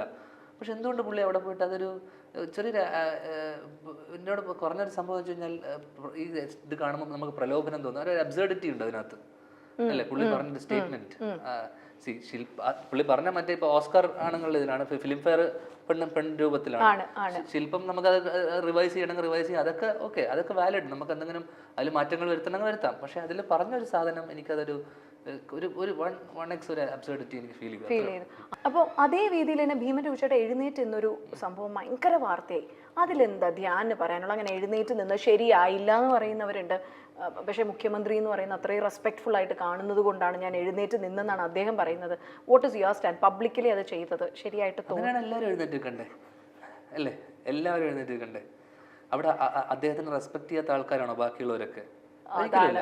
അവിടെ എല്ലാവർക്കും അതിനേക്കാളും റെസ്പെക്റ്റ് ഉള്ള ആൾക്കാരുണ്ട്. പറഞ്ഞ പോലെ അങ്ങനെ ഒരു അത്ര റെസ്പെക്റ്റിന്റെ ആവശ്യമുണ്ടോ എന്നുള്ളതാണ് അവിടെ ഒരു ചോദ്യം. കാരണം അവിടെ അദ്ദേഹം സംസാരിക്കുന്ന സമയത്ത് അത് നമുക്ക് എന്താ അല്ല, ഒരാളോട് ഓവർ റെസ്പെക്ട് ഉണ്ടാകുമ്പോ അതിന് നമുക്ക് അത് തെറ്റു പറയാനും പറ്റില്ലല്ലോ. അത്ര റെസ്പെക്ട് വേണോ എന്നുള്ളൊരു ചോദ്യമാണ്. കുറെ പേര് പറഞ്ഞു ഫ്രണ്ടിൽ കയറി എഴുന്നേറ്റ് നിൽക്കണമായിരുന്നു അദ്ദേഹത്തിന്. അങ്ങനെ ഒരുപാട് ഇത് വന്നു. ബാക്കിൽ പോവായിരുന്നു, സൈഡിൽ നിൽക്കായിരുന്നു. പക്ഷെ അദ്ദേഹത്തിന്റെ വാദം വളരെ ക്ലിയർ ആണ്. അതിലിപ്പോ ഈ പറഞ്ഞ ഇതിപ്പോ മീര എന്നോട് ചോദിച്ചല്ലോ, ഏത് ഇങ്ങനെ സംഭവം ഇത് തന്നെ ആയിരിക്കും പുള്ളി ആഗ്രഹിച്ചിട്ടുണ്ടോ? ഇതൊരു ചർച്ചയാവാം, അത്രയും ആഗ്രഹിച്ചിട്ടുണ്ടോ? അല്ലെങ്കിൽ ഇതൊരു റെസ്പെക്റ്റിന്റെ ഒരു കാര്യം ഉദിക്കുന്നില്ല. കാരണം ഏറ്റവും വലിയ റെസ്പെക്ട് എന്ന് പറയുന്നത് അദ്ദേഹം സംസാരിക്കുന്ന സമയത്ത് അവിടെ ഇരുന്നത് കേൾക്കുക എന്നുള്ളതാണ് ഏറ്റവും വലിയ റെസ്പെക്ട്. അല്ലാതെ അവിടെ ഇരുന്നിട്ട് പുള്ളിയോട് സംസാരിച്ചുകൊണ്ടിരിക്കുമ്പോൾ ഒരാൾ മാത്രം എഴുന്നേറ്റ് നിന്ന് disrespect actually. Like mocking him അല്ലേ? അതാണ്. അപ്പൊ ഇതൊക്കെ നമ്മളിപ്പോ ഒരുപാട് ഈ ട്രോൾസ് കാര്യങ്ങളൊക്കെ ഉണ്ട്. ഈ അടുത്ത കാലത്ത് മനസ്സറിഞ്ഞ് ചിരിച്ചു പോയ ഒരു ട്രോൾ ഉണ്ടാവുമോ? ഒരുപാട് ഉണ്ട്. ഈ വിനയ് ഫോർട്ടൊക്കെ ഇടയ്ക്ക് ഇങ്ങനെ വരും ഭയങ്കരമായിട്ട്. അങ്ങനെ ഏതെങ്കിലും ഹാർഡ് കോർ ചിരിച്ചു പോയി പിടിവിട്ട്? അല്ല, എന്നെ അങ്ങനെ ചിരിപ്പിച്ച ട്രോളേഴ്സ് ഒരുപാടുണ്ട്. എനിക്ക് ഇഷ്ടമുള്ള കുറച്ച് പേരുണ്ട്. ഉബൈദിന്റെ ട്രോൾസ്. ഉബൈദ് ഞാനൊക്കെ സ്ഥിരം ഇരയാട്ടോ. എന്നെ കണ്ട ഉടനെ ഇവർക്ക് ഭയങ്കര എന്തോ ഞാനൊരു വെറുപ്പീരായിരുന്നു. എനിക്ക് കുറച്ചെങ്കിലും കൺസിസ്റ്റന്റ് ആയിട്ട് ഒരു ഇത് വെച്ചിട്ട് ചെയ്യുന്ന ഉബൈദ് മാത്രമേ എനിക്ക് ഫീൽ ചെയ്തു. ഞാൻ ബാക്കിയുള്ളവരെ കാണുന്ന കുറവാ. ഉബൈദ് കുറച്ചുകൂടെ പോപ്പുലർ ഉണ്ട്. പിന്നെ ജിഷ്ണു, ഉബൈദ് ഇവരെല്ലാം നല്ല നല്ല ആൾക്കാരാണ്. ഒത്തിരി ഉണ്ട്. നമ്മൾ ആസ്വദിക്കാറുണ്ട്. ഈ വിനയ് ഫോർട്ടിന്റെ പുതിയ ലുക്കിനെ പറ്റി എന്താ? അന്നത്തെ പിക്ചർ അടിപൊളിയല്ലേ? ഭയങ്കര ഇഷ്ടപ്പെട്ടു. ഭയങ്കരമായിരുന്നു. രസമുണ്ടായിരുന്നു കാണാൻ. വെച്ചാൽ പിന്നെ അത് ആ ക്യാരക്ടറിന് വേണ്ടി പുള്ളി പിടിച്ച ലുക്കല്ലേ. സോ ആ ക്യാരക്ടർ ഡിമാൻഡ് ചെയ്യുന്നുണ്ടായിരിക്കുമല്ലോ പുള്ളി ലുക്ക് പിടിച്ചു. ഇനി ഈ ഒരു രൂപത്തിൽ നിന്ന് മാറി നമ്മൾ എന്നാ കാണാൻ പോകുന്നത് ധ്യാനിനെ? ഞാൻ കപ്പ്യാർ ലുക്കിലോട്ടുന്ന ക്ലീൻ ഷേവ് ഏട്ടന്റെ പടത്തിൽ വർഷങ്ങൾക്ക് ശേഷം അതിനു വേണ്ടി ഫുൾ ക്ലീൻ ഷേവ് സ്റ്റബിൾസ് വച്ചിട്ട് ഭയങ്കര സീരിയസ് റോളാണോ, കോമഡി ആണോ, ഷെയ്ഡ് ഉള്ളതാണോ? ഇനി അതും കൂടെ പറഞ്ഞു കഴിഞ്ഞാലേ പുള്ളി എന്നെ മാറ്റും. അതുകൊണ്ട് നമ്മളൊന്നും പറയുന്നില്ല. എന്നാൽ ഒരുപാട് പേര് ചോദിക്കാൻ പറഞ്ഞു. ഇപ്പം കോമഡി റോൾസ്, ഇപ്പം ഈ നദികൾ സുന്ദരി യമുന കണ്ടപ്പോൾ പഴയ ശ്രീനിയേട്ടനെ കണ്ടൊരു ഫീൽ ഉണ്ടായിരുന്നു, ആ മുണ്ടൊക്കെ കൊടുത്ത്.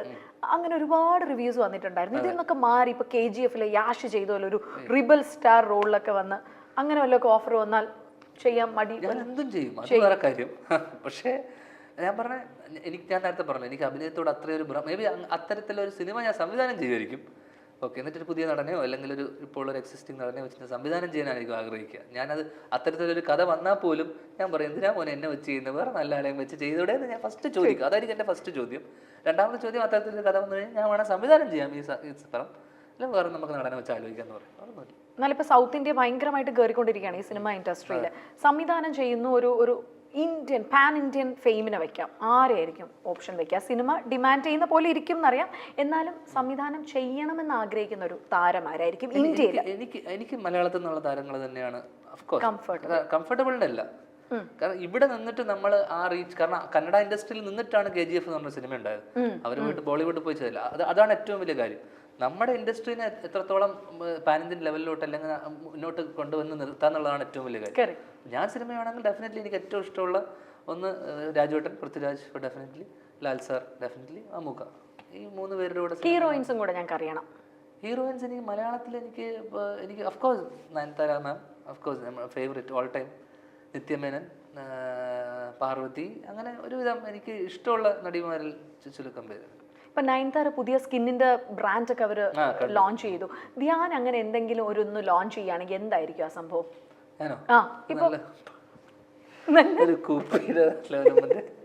പണ്ടായിരുന്നെങ്കിൽ ലോഞ്ച് ചെയ്യുന്നതിൽ കാര്യം ഉണ്ടായിരുന്നു. ഇപ്പൊ അതില്ലല്ലോ. വേറെ എന്നായിരിക്കും നമ്മള് ഇപ്പൊ നമ്മൾ എന്ത് ലോഞ്ച് ചെയ്യും? വേറെ എനിത്തിങ്. കാരണം നയൻതാര സ്കിന്നാണ്, സ്കിൻ കെയർ പ്രോഡക്ട്സ് ആണ്. ദീപിക പദുക്കോൺ സ്കിൻ കെയർ ആണ്. ഞാൻ എന്ത് ലോഞ്ച് ചെയ്യും? ഞാൻ ലോഞ്ച് ചെയ്തിട്ട് ഇവിടെ വല്ല ഓൺലൈൻ ഡിജിറ്റൽ മീഡിയയിലോ വല്ല ചാനലോ ലോഞ്ച് ചെയ്യേണ്ടി വരും. എന്ത് ലോഞ്ച് ചെയ്യും? അല്ല എന്നാൽ ഈ ലുങ്കി മുണ്ട് ഈ ഷർട്ട് വേണമെന്നൊരു ലുങ്കി ലോഞ്ച് ചെയ്യാം. ലുങ്കിയൊക്കെ അല്ല ഈ വേഷത്തിന്റെ പിന്നിൽ എന്താണ് കാര്യം? ഞാൻ ചോദിച്ചു സക്സസ് മീറ്റിനൊക്കെ ഭയങ്കര ഇതാണ് ലോകത്തിലെ ഏറ്റവും കംഫർട്ടബിൾ വേഷം. ഇതിന് പല ഗുണങ്ങളുണ്ട്. അത് ഞാൻ ഇത് കട്ട് ചെയ്തിട്ട് ഞാൻ പറഞ്ഞുതരാം. എന്നെ അത്ര വൃത്തിയിടാന്നോ? അല്ല, നല്ല ഗുണങ്ങളാ. പക്ഷെ ചിലപ്പോ ഇത് വേറെ രീതിയിൽ എടുക്കാൻ എന്നാലും ധൈര്യമായിട്ട് പറഞ്ഞു എന്നാ പല ഗുണങ്ങളാന്നേ. പെട്ടെന്ന് ഊരി കളയാം. ഓക്കെ, ഫസ്റ്റ് ഗുണങ്ങൾ. പിന്നെ നമുക്ക് മൂത്രമൊഴിക്കാനൊക്കെ പോകുമ്പോഴൊക്കെ സുഖമാണ്. പെട്ടെന്ന് കാര്യം നടത്താം. അപ്പോൾ അതിന്റെ പല ഗുണങ്ങളുണ്ട്. പാന്റിനേക്കാളും കാറ്റ് കയറും, എയർ സർക്കുലേഷൻ കൂടും, അങ്ങനത്തെ പല ഗുണങ്ങളുണ്ട്. വീട്ടിൽ ഇതാണോ യുവർ കോംഫി ഡ്രസ്? ഇത് തന്നെയാണ്. ഓക്കെ. കലാകാലങ്ങളായിട്ട് മകൾക്ക് ഏറ്റവും കൂടുതൽ അച്ഛനെ കാണാൻ ഇഷ്ടപ്പെടുന്ന ഒരു അറ്റയർ എന്താണോ? ഇതിൽ തന്നെയാണോ അതോ വല്ല അച്ഛൻ മറ്റേ ഇതൊക്കെ ജീൻസ് ഇടണം കാണാൻ തന്നെ ഇഷ്ടമില്ല എന്നാണ് എൻ്റെ ഒരു ധാരണ. അപ്പോൾ അതിൽ പുള്ളിക്കാരി എൻ്റെ വേഷത്തിനെ പറ്റി ഡ്രസ്സിനെ പറ്റിയൊന്നും പുള്ളിക്കാരിക്ക് യാതൊരു കൺസേണോ പ്രശ്നങ്ങളോ. എന്നാലും ഒരു 10-20 ദിവസം ഷൂട്ടൊക്കെ കഴിഞ്ഞ് അച്ഛൻ മടങ്ങി എത്തുമ്പോൾ എന്ത് കൊണ്ടുവരണം എന്ന് ഭയങ്കര ഡിമാൻഡ് ചെയ്യുന്ന ഒരു കാര്യം എന്തായിരിക്കും? ഭയങ്കര മേക്കപ്പ് ഫ്രീക്കാ, ലൈക്ക് ഒബ്സഷനാ മേക്കപ്പ് ഭീകരമായിട്ട്. 4 year old ബട്ട് സ്റ്റിൽ എല്ലാ ദിവസവും ഡ്രസ്സപ്പ് ചെയ്ത് മേക്കപ്പ് ചെയ്ത് ലിപ് ഗ്ലോസ് ഇട്ട് ഇത് ഐ ഷാഡോ മറ്റേതൊക്കെ ഇട്ടിട്ടാണ് സ്കൂളിൽ പോകുന്നത്. അപ്പോൾ ഈ മേക്കപ്പ് കിറ്റ് കൊണ്ടുവരാനാണോ അതുമായിട്ട് റിലേറ്റ് ചെയ്ത? മേക്കപ്പ് ആണ് എന്നോട് കൂടുതൽ തവണ പറയുന്ന കാര്യങ്ങൾ, മേക്കപ്പിന്റെ സാധനങ്ങൾ. ഞാൻ ഇപ്പൊ കഴിഞ്ഞ തവണ പോയപ്പോ ബോബി ബ്രൗൺ എന്നും ഇതിന്നൊക്കെ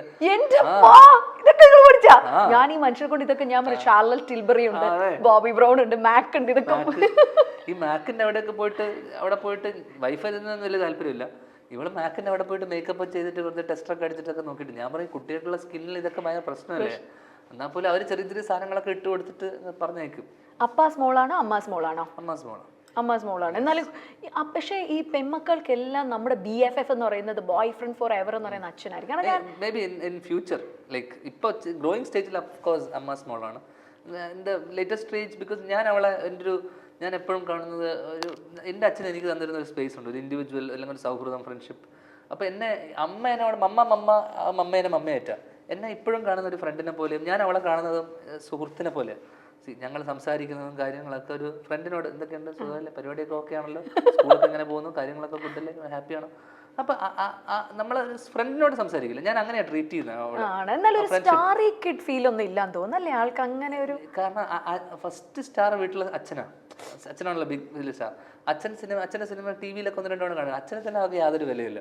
അപ്പൊ പിന്നെ നമ്മളോട് താഴോട്ട് വരുന്ന നമ്മളോട് യാതൊരു വിലയില്ല. പിന്നെ അങ്ങനെ ആയതുകൊണ്ടൊന്നും പുള്ളിക്കാരി അങ്ങനെ ഒരു പോപ്പുലാരിറ്റീന് അല്ലെങ്കിൽ പുള്ളിക്ക് അറിയാം നമ്മളൊക്കെ സിനിമയിലുള്ളതും ഫ്ലക്സ് ബോർഡ്സിലും ഇതിലൊക്കെ നമ്മളെ കാണുമ്പോഴൊക്കെ അറിയാം സിനിമയിലൊക്കെയാണ്. പുള്ളിക്കാരിക്ക് അത് യാതൊരു. വിനീതൻ എന്താ വിളിക്കുക അപ്പൊ?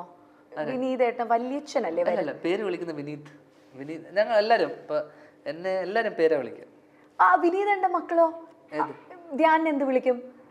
എന്നെ ധ്യാൻ അങ്കിൾ കുറച്ച് പേര് വിളിക്കും. എന്റെ മോള് വിനീത് പേരാ വിളിക്കുക. ആണോ? പിന്നെ ഏറ്റവും നല്ല ഒരാളെ പേര് വിളിച്ച് അഡ്രസ് ചെയ്യുന്നത് അങ്കിൾ ഗുങ്കിൾ പേര് വിളിക്കുന്നത് നല്ല. എന്നാൽ ഈ 3 പേരുടെ സിനിമകൾ ഈ വീട്ടിൽ പ്ലേ ഇല്ലേ? ഏറ്റവും കൂടുതൽ പോപ്പുലർ ഡിമാൻഡ് ആരുടെ പടങ്ങളാ? അല്ല, അവള് കൂടുതൽ മോളധികം സിനിമ കാണാറില്ല. നമ്മളിപ്പോ ഈ പ്രായത്തിൽ ചിലതൊക്കെ കാണിക്കും, പക്ഷെ എന്നാലും പോലും ഞാൻ കൂടുതൽ കണ്ടിട്ടുണ്ടാവും അച്ഛൻ്റെ പഴയ സാധനങ്ങൾ. ഞാൻ ഇടക്ക് പഴയ പടത്തിന്റെ കോമഡി ഒക്കെ ഇരുന്ന് രാത്രി ചിരിക്കാനൊക്കെ സമയത്ത് അവള് കാണുന്ന അച്ഛൻ്റെ സാധനങ്ങൾ. അല്ല, എന്നാലും ഞാൻ ചോദിക്കട്ടെ, ഇപ്പൊ കുഞ്ഞുങ്ങൾ ഒരുപാട് പേര് സോഷ്യൽ മീഡിയയിൽ എക്സ്പോസ് ചെയ്യുന്നുണ്ട്. അതിലെന്താ ധ്യാൻ? കാരണം you have A 4-year-old kid, പെൺകുട്ടിയാണ്. അങ്ങനെ ഒരു സോഷ്യൽ മീഡിയ എക്സ്പോഷർ വേണോ വേണ്ടേന്നാണ് യുവർ പേഴ്സണൽ സ്റ്റാൻഡ് കേട്ടോ? ദാറ്റ്സ് വെരി പേഴ്സണൽ അല്ലേ, അവരുടെ ചോയ്സ് അല്ലേ അത്. അവർക്ക് അങ്ങനെ ഒരു എക്സ്പോഷർ കൊടുക്കാം. ബിക്കോസ് ഇന്നെല്ലാം ഓപ്പൺ ആണല്ലോ, ഇൻസ്റ്റയും അതിലൊക്കെ നമ്മുടെ പേഴ്സണൽ ആയിട്ടുള്ള സ്റ്റാഫും ട്രാവൽ ചെയ്യുന്ന ഫോട്ടോസ് എല്ലാവരും ഷെയർ ചെയ്യുന്നത്. ഇപ്പൊ ചേട്ടൻ ഏറ്റവും കൂടുതൽ ഷെയർ ചെയ്യുന്ന ഫാമിലിയുടെ മാത്രം വേണ്ടിയിട്ടാണ് ഒരു പ്രൊഫൈൽ, ഇൻസ്റ്റാ പ്രൊഫൈൽ. ചേട്ടൻ സിനിമയുടെ പോലും ഷെയർ ചെയ്യാറില്ല. Wants to share it with his acquaintances അല്ലെങ്കിൽ പുള്ളിയുടെ ഫ്രണ്ട്സ് അല്ലെങ്കിൽ അങ്ങനെ ഒരു പ്രൊഫൈൽ കൊണ്ടുള്ള ഉദ്ദേശം തന്നെ പുള്ളി ഫാമിലി അല്ലെങ്കിൽ അതാണ്. അപ്പം എനിക്ക് പേഴ്സണലി അതിനോട് ഭയങ്കരമായിട്ടുള്ളൊരു എനിക്ക് അങ്ങനെ ഒരു സോഷ്യൽ മീഡിയ പ്ലാറ്റ്ഫോമിലൂടെ ഒരുപാട് ഫോട്ടോസ് ഷെയർ ചെയ്യുന്ന ഒരാളല്ല ഞാൻ അധികം യൂസ് ചെയ്യാത്ത ഒരാളാണ്. സോ ലൈക്ക് നമ്മളത് യൂസ് ചെയ്യാത്തടത്തോളം നമുക്ക് അതുമായിട്ടുള്ള ഞാൻ ഭയങ്കര ഡിറ്റാച്ച്ഡ് ആണ് social media. Because I don't use, ഞാൻ ഇൻസ്റ്റ യൂസ് ചെയ്യാറില്ല, ഫേസ്ബുക്കും ഇല്ല എനിക്ക്, ഓൺലി വാട്സ്ആപ്പ്. പിന്നെ എങ്ങനെയാ ഇത്രയും ഡിജിറ്റൽ മീഡിയ മൊത്തം കയ്യിലെടുക്കാൻ പറ്റുന്നേ? ഡിജിറ്റൽ മീഡിയ ഇതുമായിട്ട് നമുക്ക് യാതൊരു ബന്ധമില്ല. നമ്മൾ യൂസ് ചെയ്യുന്നില്ല എന്നുള്ളത് മാത്രമല്ല. ഇൻസ്റ്റ ഇല്ല, ഫേസ്ബുക്ക് ഇല്ല, ഒന്നും യൂസ് ചെയ്യില്ല. കുറെ കാലമായി. ഓയ്യോ, ഞാൻ വിചാരിച്ചു എപ്പോഴും ഒരു ഫ്രീക്ക് ആയിരിക്കും ലൈക്ക് ഇതിലൊക്കെ, കാരണം ഒത്തിരി ഡിജിറ്റൽ മീഡിയ കണ്ടന്റുമായിട്ട്. ഞാൻ ഇടയ്ക്ക് എന്തെങ്കിലും ഈ പറഞ്ഞ പ്രൊമോഷന്റെ സമയത്ത് മാത്രം ഇപ്പൊ നദികളുടെ ഒരു രണ്ടാഴ്ച ഒന്ന് ഇൻസ്റ്റയിൽ കയറിയിട്ട് എന്നുവെച്ചാൽ അത് നോക്കുന്നവർ പിള്ളേർ ജസ്റ്റ് അത് നോക്കിയിട്ടൊന്ന് മോണിറ്റർ ചെയ്യുന്നല്ലാതെ എന്നിട്ട് ഞാൻ അപ്പൊ തന്നെ അൺഇൻസ്റ്റാൾ ചെയ്ത് കളയും കഴിഞ്ഞു. അത്രേ ഉള്ളൂ. അപ്പൊ കുട്ടികളുടെ ഇത് അവർ ചെയ്യുന്ന അവരുടെ ഇഷ്ടമല്ലേ, നമുക്കല്ലാതെ. ഓ വാവ്, അടിപൊളി. ഞാൻ ഇനി എന്തെങ്കിലും ചോദിക്കണം എന്നുണ്ടോ? ഒറ്റ സെഗ്മെന്റ് കൂടെ കഴിഞ്ഞ് അപ്പൂസിന് വേണ്ടിയാണ്. ഞങ്ങളുടെ ഇതിന്റെ പേര് ഞാൻ പറഞ്ഞില്ല, അപ്പൂസ് എന്നാട്ടോ ആളുടെ പേര്. അപ്പൊ ആദ്യം സാധാരണ അപ്പൂ എന്നൊക്കെ അല്ലേ പറയുന്നേ? അപ്പൂസ് എന്നാ പേര്, മൈൽ സ്റ്റോൺ മേക്കേഴ്സിന്റെ അപ്പൂസ് എന്നാ ചേട്ടന്റെ ചുമ്മാ. അപ്പൊ ഞങ്ങൾ അപ്പൂസേന്നാ വിളിക്കുന്നത് സ്നേഹത്തോടെ. അപ്പൊ അപ്പൂസിന് വേണ്ടിയിട്ട് ഒറ്റ ഇതും കൂടെ ഫൈനൽ തിങ് ആണ്, വേറൊന്നുമില്ല. You are very intelligent, one of the most brilliant stars I have seen ഈ ഒരു ഏജ് ഗ്രൂപ്പിൽ തന്നെ. The most brilliant I would say. ഞങ്ങൾ ഒരു അക്ഷരം തരുകയാണ്, വേറൊന്നുമില്ല. ഐക്യു ഒന്നുമില്ല, ചുമ്മാ ഞാൻ I will be asking some very random things. ആ അക്ഷരത്തിൽ മാത്രം ഒന്ന് സ്റ്റിക്ക് ഓൺ ചെയ്ത് പറയണം. Anything you can say, anything. അപ്പൊ ഞങ്ങൾ ചൂസ് ചെയ്ത അപ്പൂസ്, ഞങ്ങൾ എല്ലാവരും ചൂസ് ചെയ്ത അക്ഷരം എന്ന് പറയുന്ന പായാണ്. പ. ഓക്കെ, അപ്പൊ ചോദിക്കുന്നു. ഇനി പേര് തൊട്ട് ഞാൻ ചോദിക്കും. എനിത്തിങ് ഓൺലി സ്റ്റാർട്ടിങ് വിത്ത് പ, വേറൊന്നും ചോദിക്കരുത്. ഓക്കെ, വേറൊന്നും പറയരുത്. ജസ്റ്റ് ഒരു IQ thing, brain fix to പ. പേരെന്താണ്? പ്രഭാകരൻ. പ്രഭാകരന്റെ വീട് എവിടെയാണ്? പളനി. പളനിയിൽ എന്താ പ്രഭാകരൻ ചെയ്യുന്നേ? പണിയൊന്നുമില്ല. പണിയില്ലാത്ത പളനിയിലുള്ള പ്രഭാകരൻ ഏറ്റവും ഇഷ്ടപ്പെട്ട ഫുഡ് എന്താ? പഴം. ഈ പ്രഭാകരൻ മലയാള സിനിമകളൊക്കെ കാണാറുണ്ടോ? അത് വേണ്ട. പ്രഭാകരൻ ഏറ്റവും ഇഷ്ടപ്പെട്ട മലയാള സിനിമ? പ്രാഞ്ചിയേട്ടൻ. ഏറ്റവും ഇഷ്ടപ്പെട്ട മലയാള നടൻ?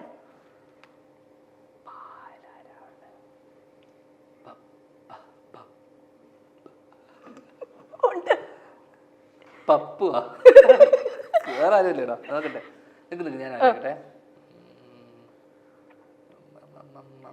മലയാളം നടനില്ലേ? പറഞ്ഞിട്ടേ ഉള്ളൂ നമ്മള്. പപ്പു ചേട്ടൻ, കുതിരേട്ടൻ പപ്പു ചേട്ടൻ. ഓക്കെ, മലയാള നടിമാരെ ഇഷ്ടമാണോ പ്രഭാകരന്? ഇഷ്ടമാണ്. ഏറ്റവും ഇഷ്ടപ്പെട്ട മലയാള നടി? പാർവതി. പാർവതിയിൽ എന്താ ഏറ്റവും ഇഷ്ടം? പാർവതി എന്തുകൊണ്ടാ ഏറ്റവും ഇഷ്ടം?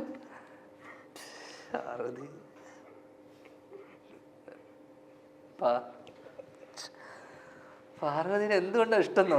അതിൽ എന്ത് വെച്ച് പാവച്ച് പറയും? പുഞ്ചിരി.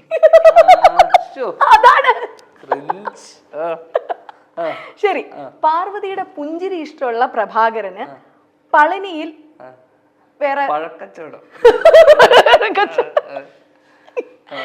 ഈ പഴക്കച്ചവടം ചെയ്യുന്ന പ്രഭാകരൻ ഇനി ഭാവിയിൽ എന്താ ആഗ്രഹം? പാർവതി ഒത്തുള്ളൊരു ജീവിതം. ഈ പ്രഭാകരൻ എവിടെയാ പഠിച്ചത് പളനിയില്?